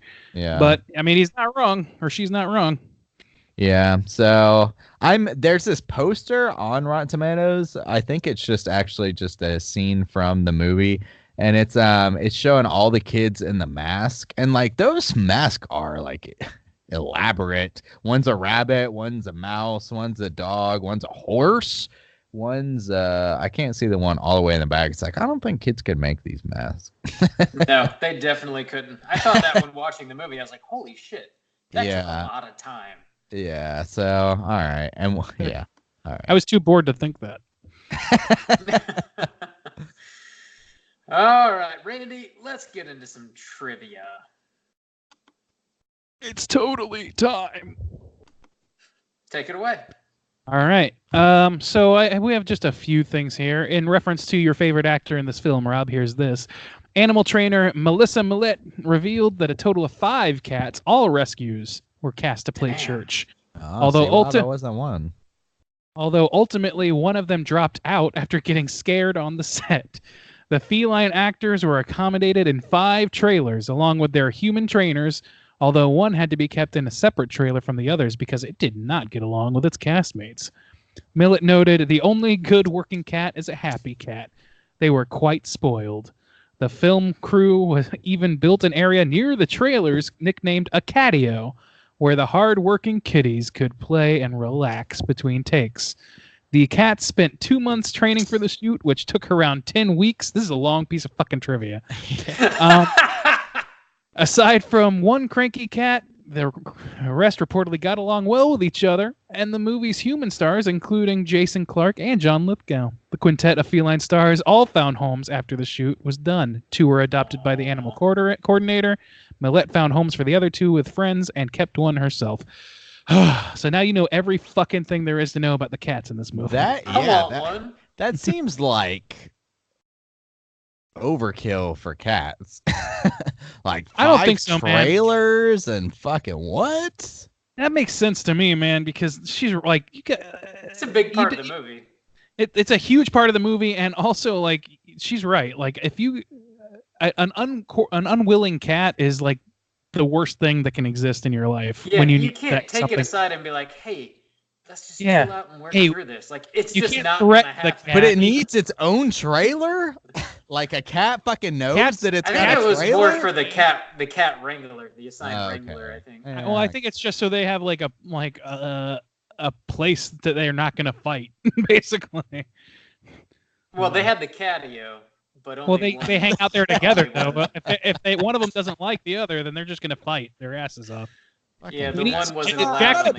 I'm not a big cat person. I'm not gonna. We need a Jackson Galaxy on the set here. I'm a big cat guy. All right, we gotta call our boy Jackson Galaxy. In the scene where Rachel and Ellie are taking a break from unpacking, Ellie is watching an episode of SpongeBob SquarePants.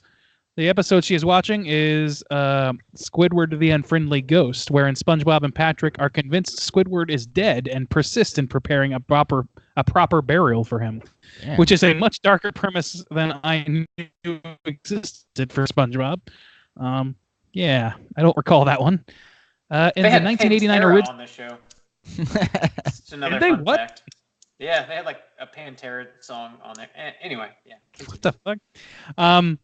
In the 1989 original, the driver of the gasoline truck that struck young Gage is listening to Sheena is a Punk Rocker by the Ramones.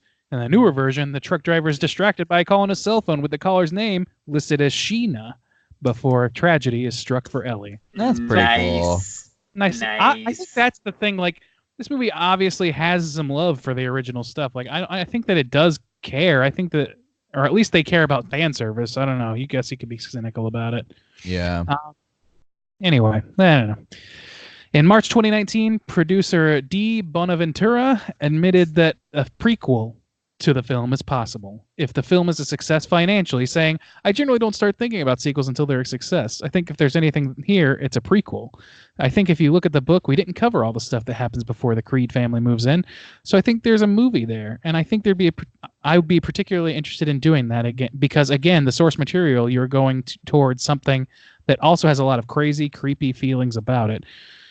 Let's just go ahead and put out a call to arms against that idea.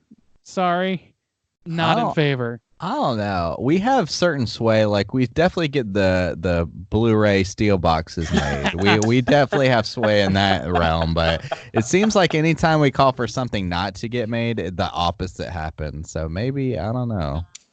Yeah. So just not say anything is the best. We only still think it's gonna get made. The realm of Blu-ray, I guess. Yeah, I don't think it's gonna get made. Certainly based off those fucking audience scores. How many people are gonna see a prequel to this movie if they fucking hate this one? Yeah, I don't know. I mean, the only thing is like,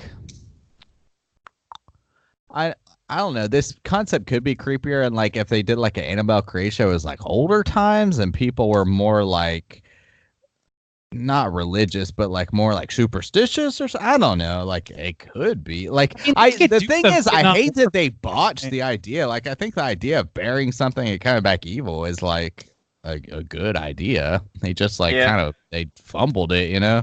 What else could they possibly say about the concept of grief? They'd have to come up with a whole different like central idea. Well, no, they could just really just make a better horror movie. Is really what they could do. Okay. I guess. I mean, it wouldn't. Yeah. Judd's wife Norma is alive in the novel, while she has died prior to the events of the film. She almost dies of a heart attack early in the book, but Lewis saves her, which is one of the reasons that Judd takes Lewis to the burial ground, which actually would have been pretty beneficial. Yeah, that makes more sense. Yeah. Wait, why did he take him to the burial ground? Because in the movie, John Lithgow has this scene where he's like, "Oh, your daughter, she touched my heart in a way I didn't think possible." But yeah, they had a connection, and that was specifically for just the cat. So, in both cases.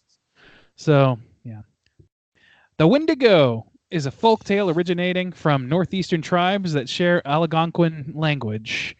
The Algonquin language. It was a human-devouring beast that served as a cautionary tale against snowbound people turning to cannibalism in the throes of starvation. In various stories, the Wendigo is either created when this abomination happens, or can possess someone and drive them to feed on survivors or the deceased among them. In King's novel, this evil presence is what reanimates the dead and sends them back bloodthirsty and hungry for flesh. Its presence appears in the final third of the movie with a grief-stricken Lewis Creed carrying the exhumed body of his 9-year-old daughter beyond the ruins of the Pitt Cemetery to the ancient resurrection grounds that lie deep within the woods. As he passes through Little God Swamp, standing amongst the trees, then the mist closes around a shape and it's gone. Like the audience, Lewis isn't supposed to be sure what he's looking at, which is exactly how it plays out in King's novel when he sees or thinks he sees a towering figure of a creature in Little God Swamp. So, yeah, there's Wendigo for you. I don't know. Like, I wanted to point this out, though. The idea that I don't really like on a broad overview level, I really don't like this idea that the zombies they're basically zombies. Like in this interpretation in particular, these bodies don't come back just to torment the person who buried them with a facsimile of the person that they loved. In this movie, they're actually like trying to proliferate themselves as a race by killing each other and burying each other, and like what? Like that's something I don't need. Like it just doesn't really add anything. It's I don't know. I didn't like that. I just want to point that out. That's all. Lame. In the novel, when Lewis considers bringing Gage back by burying him in the burial ground, Judd tells Lewis the gruesome story of Timmy, the last person who was resurrected by the ground. However, the story of Timmy was not included in the film. In the film, while Lewis is doing research on the burial ground after Church is resurrected, he comes across an article about a Vietnam vet spotted after his funeral. His name is listed as Timmy Bateman in the article. So they just kind of like reference that by way of newsprint. Rather than, I really like that scene in the original, like where they detail that story, where Judd details that story. Yeah. But they skipped it. During Ellie's birthday party, Judd can be heard in the background saying, quote, "There was a big St. Bernard. He got rabies." This is an obvious reference to Cujo, another movie based on the Stephen King novel, and is also mentioned in the book in that same scene. So it's a tie-in to Cujo there. Another tie-in to other King properties is coming. At one point, a sign is shown that reads D. Torrance Realty. Excuse me. a reference to Danny Torrance from King's other novel, The Shining. The Shining. The Shitting. The cemetery the Creeds pass on their way to their new home and where Ellie is later buried is actually the real-life Mount Hope Cemetery in Bangor, Maine. This cemetery also appeared in the 1989 movie. So they use the same cemetery. That's kind of fun. Go. And that's really about it. There's a little bit more, but it's all very long-winded, so fuck it. All right. Close. You know what time it is. Let's talk cooters. Let's do it. Cooter. So, I don't know. There wasn't a cooter in this movie. Yeah, really. There's... Do we want to talk about last week since you botched it? Oh my God. So we're definitively going to agree that there is no cooter in Pet Sematary. Nah, this movie was too bland to have any kind of cooter. They weren't even focused on any people, let alone developing a cooter. That's fine. I can agree with that. I don't really feel compelled to call a cooter out on this one. Let's talk about last week. Was there a cooter in House of Wax? Oh, interestingly, all of them are cooters in that movie, just about. To the brim. Yeah, to the brim. Except for like her dude. But he was just like a guy. Oh, yeah. He wasn't very cootery. He was walking around like doing that horror boyfriend thing where it's like, come on, babe, don't be scared. We're just gonna go into a wax museum for no reason when we need a fan belt. That's not cooter level though. I don't know. I think it was arrogant a little bit, but I think my number one cooter. Yeah, there's a long list of pretty great cooters. I think my number one cooter is the like third. I was gonna say that too. Like the guy who's picking up the carcasses with the truck. Yeah, the roadkill truck. Yeah, he's my number one. I would say that was my kind of vote as well. Or I was gonna say, which brother is the one making the wax titties? Because that dude spends a lot of time on those. The one with the mask, yeah. That dude spends a lot of time with titties. Like Tammy said, you got to make sure they're just right. Yeah, that dude. He was honing it in, which I guess that's a corpse. So I mean, really, they're like how much sculpting is required on a corpse? Yeah, exactly. So Justin, that's plus a quarter star, right? From you. Quarter star. Yeah, Rob asked me post review, so I sent my review, and Rob said, "Justin, what about the Yabos? Are you giving a half star?" And I said no. And then he said something else, and I was like, well, okay, maybe quarter star, because I feel like half the boobs I get. Well, hang on, half the Yabos I give a half star anyways are probably silicone. So what's giving a quarter star for some wax Yabos, you know? Man's got to have a code. I don't know. You know, there's a real complex algorithm that goes into that rule. I just can't get my head around it. The third can we discount roadkill brother? Can we discount the Sawyer family of that movie for a minute and talk about the kids? Because I think that fucking blonde kid is a bit of a cooter, man. We gotta do it quick. I don't want to get hung up on that's it. Well, he's a cooter. Fuck him. The blonde kid. Also, I guess the boyfriend too. He's a pretty big cooter. The Paris Hilton's boyfriend, or the football guy. Yeah, he's trying to get laid. That's that character. Yeah. In its entirety, he's just trying to get laid and watch the fuck out of some football. Yeah. Non-named teams. Yeah. Yeah. Let's talk about some news, because I have some things I want to talk about too. We have some trailers, but there's also something else I want to bring up that I'm confused about. So let's go ahead and knock out these trailers because they look pretty cool. Okay, let's get into some more news. All right. So we talked about the new Jim Jarmusch movie that's coming out called The Dead Don't Die. We just got a trailer for it, so we actually kind of know what it's looking like now. It looks like it's basically like a zombie comedy movie. The trailer unleashes this insane cast. It's got Bill Murray, Adam Driver, Tilda Swinton, Chloe Sevigny, Steve Buscemi, Danny Glover, Rosie Perez, Iggy Pop, Sarah Driver, RZA, Selena Gomez, Tom Waits. It's fucking everybody coming out. It's actually getting a wide release too, which is fucking cool on June 14th. So it's coming up pretty soon. What'd you guys think about the trailer here? The cast, like, I was just like, it kept coming. Like you said, I was like, oh my God. I love Adam Driver, Bill Murray, obviously, like Tilda Swinton. Like, I mean, I just like, it was hard to ignore all of the names being thrown at me. And just because, like, the premise, I was like, just, we've said it time, the zombies, it's just, we're so burnt out. We're so burnt out. But I couldn't ignore, like, I was like, shit, Adam Driver, fuck yeah. And I was like, Bill Murray, I was like, oh my God. Like, That's and then, my like, feeling too, man. the comedy was like getting me pretty good. And I was like, man, I mean, I'm like digging it, but like, you know.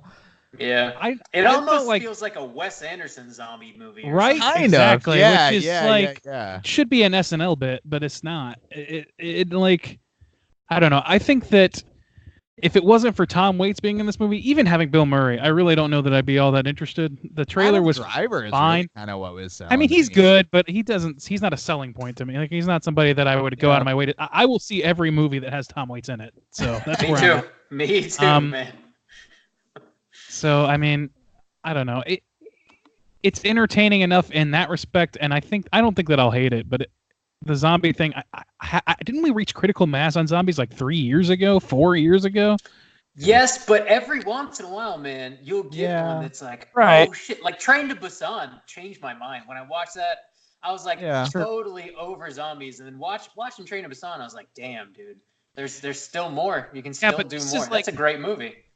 That's like the problem, though, because what happened with that movie is it went back to form of being like, okay, this is a real horror instead of a twist on the like. How many zombie comedies, just comedies, has there been? Not including Bud the Chuck. But which is definitely the best one. Full circle. Ever. God. I mean, Shaun of the Dead basically like wrote the book on that entire subsect of cinema. It's true. And there's like a dozen of those fucking things over the past 15 years. We're getting Zombieland 2 this October. No, what the fuck does that? I'm checking out of that one. No, we are. I don't know, man. I'm excited for this. I am. It might not be amazing, but I'm looking forward to it. We're not covering Zombieland 2, are we? I don't know. We haven't gotten that far. It kind of it depends, man. I feel like October's probably gonna have a lot to cover. I cannot wait until like the top 10 of this year. Like, I can't fucking wait. It's a stacked year, man. If you're out there complaining like we don't get any more original horror, you're just like not looking for it, I guess. I don't know. There's a lot. I mean, Glass. I mean, we already got Glass. We are, number one. We didn't even movie there. Did anybody else watch the new Twilight Zone, that comedian episode? Oh yeah, I did. It's on YouTube for free, so they're kind of giving you the first episode for free. And Amazon. Damn, I didn't know all that. It's solid, man. I like it. I thought it was pretty cool. I did too. I thought it was like right in the Twilight Zone realm. It was perfect. Good. Yeah. All right. What was the other trailer? I liked it, but that didn't look like a horror movie. Why did you make us watch that? Okay. So it's not a movie. It's actually a show that's going straight to Amazon. And it's Nicholas Winding Refn's new joint. So if you're familiar with him, you know he did Neon Demon. He directed Drive. Anyway, so the show is called Too Old to Die Young. It's a 10-episode series that's going to Amazon. All episodes are going to be posted up there June 14th again, 2019. So I don't know, man. It's got Miles Teller in it, who was and Whiplash. The kid from Whiplash. And Fantastic Four. And the good one. That's right. And Project X, I think. The good one. Oh, God damn. Yeah, Miles Teller introduces some very conflicted feelings for me, because Whiplash is great. But Project X was the movie that like keyed in very like a fucking laser on shit that I hate. Yeah, but he was young. That was like one that like I don't blame him for taking a role. Yeah, but he was like the most insufferable character in the movie too. Yeah. Anyway, I'm a fan of Nicholas Winding Refn's stuff. Like it's not all amazing. I love Drive. I thought Drive was great, honestly. Yeah. But this definitely has his look. He's got these like neon sort of colors, like really, really rich, vibrant colors, and he's got sort of like that synthwave soundtrack going on. It's very moody, kind of the aesthetic, man. That's the aesthetic of this year for sure. Like that shit's everywhere. That bright pink offset with bright. It's always been his thing. It's Brian used to him too and shit. Like no, it's not new to him at all. But I'm just saying, like it's no wonder that's coming out this year, and I wouldn't be surprised if it took off just strictly on the trendiness of that style. Yeah. But that said, like it looks like a fucking interesting story to me. Yeah, there's like a quick little blurb here. It says the series explores the criminal underbelly of Los Angeles by following characters' existential journeys from being killers to becoming samurais in the city of angels. To becoming samurais, what the fuck? The samurai's kind of out of left field. I'm not sure. Yeah. Okay. I don't know. It sounds interesting, man. I'll watch it. I'll check it out. I'm sure it'll be at least like visually stunning, at the very least. I'm sure. But yeah, I'm down. Justin, what you had something specific you wanted to talk about? Yeah, so I know you guys talked about Annabelle. What is it? Is coming home or something? Annabelle, which home, yeah. I didn't even know was being made, to be honest. And somebody had mentioned, I think, I don't know, where it's being advertised as part of the Wandaverse or whatever. Yeah. There's this other movie that's coming out. About like some Mexican lore. The Curse of La Llorona. Yeah. And everything I see about that movie has like another entry in the Wandaverse, and I think even in the trailer, like the Wandaverse, and I'm like, yeah, what? How? What? And we're getting The Conjuring 3 this year, so there's 3 Wandaverse movies in 1 year. No, but okay, where did this movie come from?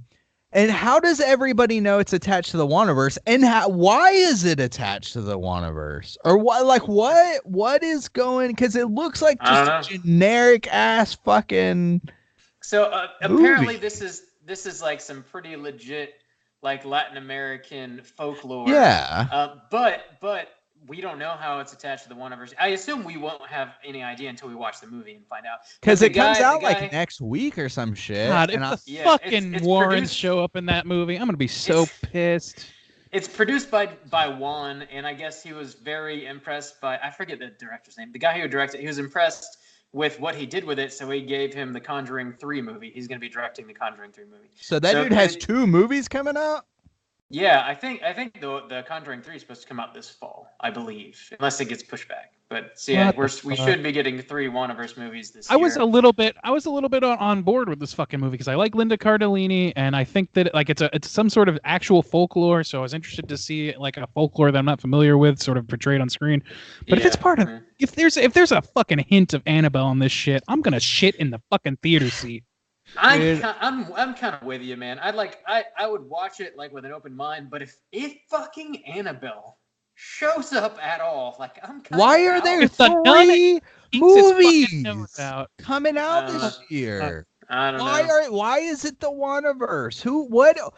Here's the bullshit of like, okay, let's say there's a Wandaverse, okay?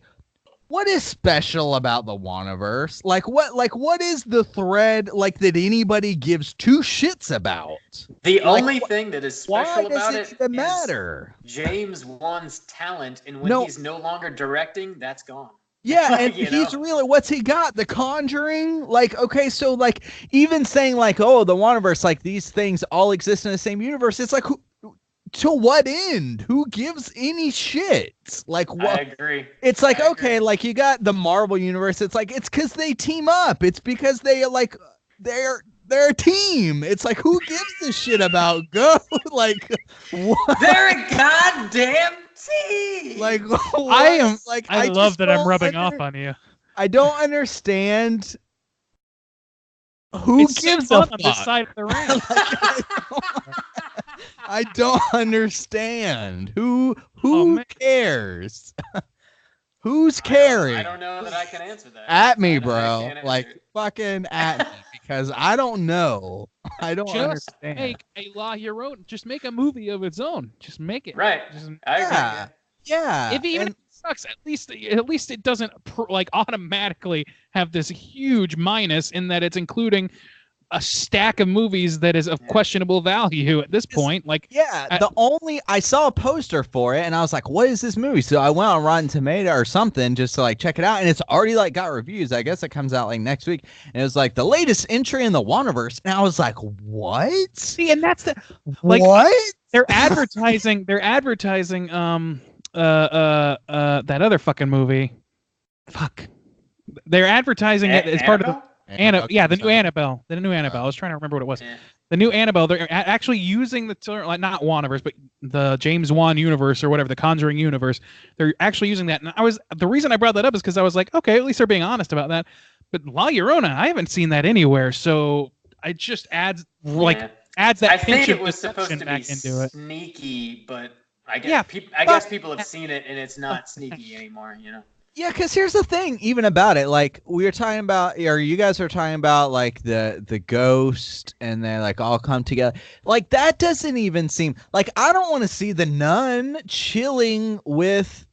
Not at all. La Llorona, like I mean, or I don't whatever. think anybody wants that. Like I don't want to see. Like I don't want to see. Like it does not intrigue the idea of the Crooked Man and the Nun and Annabelle and Lost whatever and like them all like haunting the same place. That doesn't do anything for me.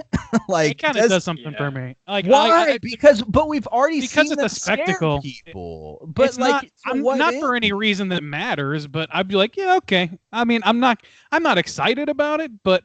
It's like watching a battle royale. It's like, okay, fucking why not? But who are they battling not though? Battle royale. Like, who? Like I kind of want them to fight each other. That's what I'm at. Like I kind of want them to be let them fight. I want it to be fucking Thunderdome for ghosts. I don't understand who gives a shit. This last Friday, Anthony from Something Delish again like posted this thing on Twitter, and it was like, you know, Annabelle comes home, Annabelle creation, Annabelle goes to college, Annabelle late registration, and it was like this ongoing thing that like people were like making up these Annabelle first movies. Lesbian experience, and I got into this like back and forth with like, you know, one of our listeners of the show, and we came up with like literally 30 Annabelle sequels just going back and forth. I came up with like Annabelle versus the Nun, Annabelle versus the Nun 2, Back in the Habit, and then we came up with 30 more. It was holy shit. Wouldn't the Nun 2 anyway? It really is. It's becoming like Godzilla. Like just make a bunch of versus movies. They'll be terrible, but hell, I can throw it on and have a drink. I'm tired of these damn universe movies because none of them matter. None of them matter to begin with. No, like even the whole. I've said it. I've been beating the drum like Godzilla vs King Kong. Like what? Why? Like. Would y'all watch a movie called Annabelle vs the Nun XXX? Girls just want to have none. That was part 30. That sounds like a premium channel that I don't have. Why would ghosts verse each other anyway? And what are they gonna do? It doesn't matter. Look, what are they gonna do? My argument is this: they're like, these shouldn't be made. They really shouldn't. No, there should be no more. But if they're gonna make new ones, just make them as dumb as possible and let me enjoy fucking like. I don't know, like the Crooked Man trying to like kick the shit out of a fucking doll. Like, why not? Well, yeah, but I don't even know what that looks like. Would a fight? Why would ghosts fight? And in what matter way? At this point, just like you said, it didn't matter to begin with. Clashing for its own mist. Like so. I don't know, man. You could have fucking like spectral punching each other. I think we covered it. Oh my god. I was just so confused. And I know, well, I brought it up because I wasn't here to talk about, like, I didn't even know fucking Annabelle Comes Home. Like, that was just as surprising to me, too. And then that other one was, like, another entry in the Waterverse. I was like, what? Why? What is this? This is getting out of hand. It's getting out of hand. But the world is finally turning to meet that. Especially because there's one really good one. It's called The Conjuring, and it was like, what, 2011? And then everything else has just gotten worse. The Conjuring 2, like, was good, but like Randy said, diminishing returns. And then each time it just becomes not like less and less and less and less and less. At least Insidious had the decency to maintain just one franchise. Yeah. I'm surprised they're not trying to shoehorn that shit in. Oh, yeah, fucking retcon the fucking demon into that shit, or the fucking whatever. It's a different production company, I think, so they can't. Okay. They can't. It's not related. It's not related at all. Yeah. Same director. That's it. Anyway, that's it. We covered it. We got it. We're gonna be back next week with a brand new episode. We're gonna be talking about Hellboy 2019. Hellboy. Rebootin' tootin'. So yeah, we'll see how that goes. Yeah. I'm like kind of excited about it a little bit. I like David Harbour. Poor soul. I like David Harbour, but I don't. We're going in with Summer Child. We're going in with Glass again, where Bob's going to be the most disappointed. I was admittedly more excited for Glass, for sure. I'm hesitant about Hellboy, but why are you excited about Hellboy? I'm excited to see David Harbour in like a big movie, and also excited for David Harbour's career. Well, that might not work out. And what's his face? What's the director's name? I always forget this dude's name. Let me look it up real quick. But he did Neil Marshall.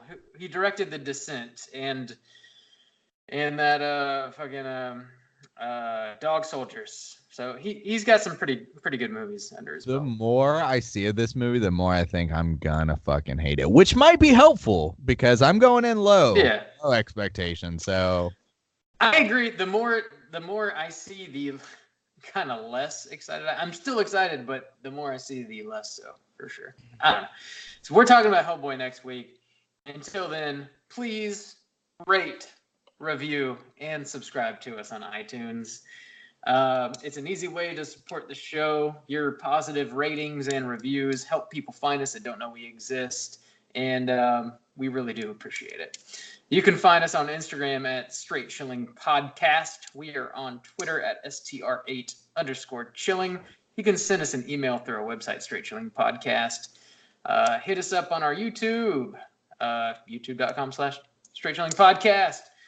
If you want to hit us up on Slack, just let us know on any one of those social media platforms, and I will send you a link so you can do that. We talk about the movie of the week as well as what other spooky shit comes up.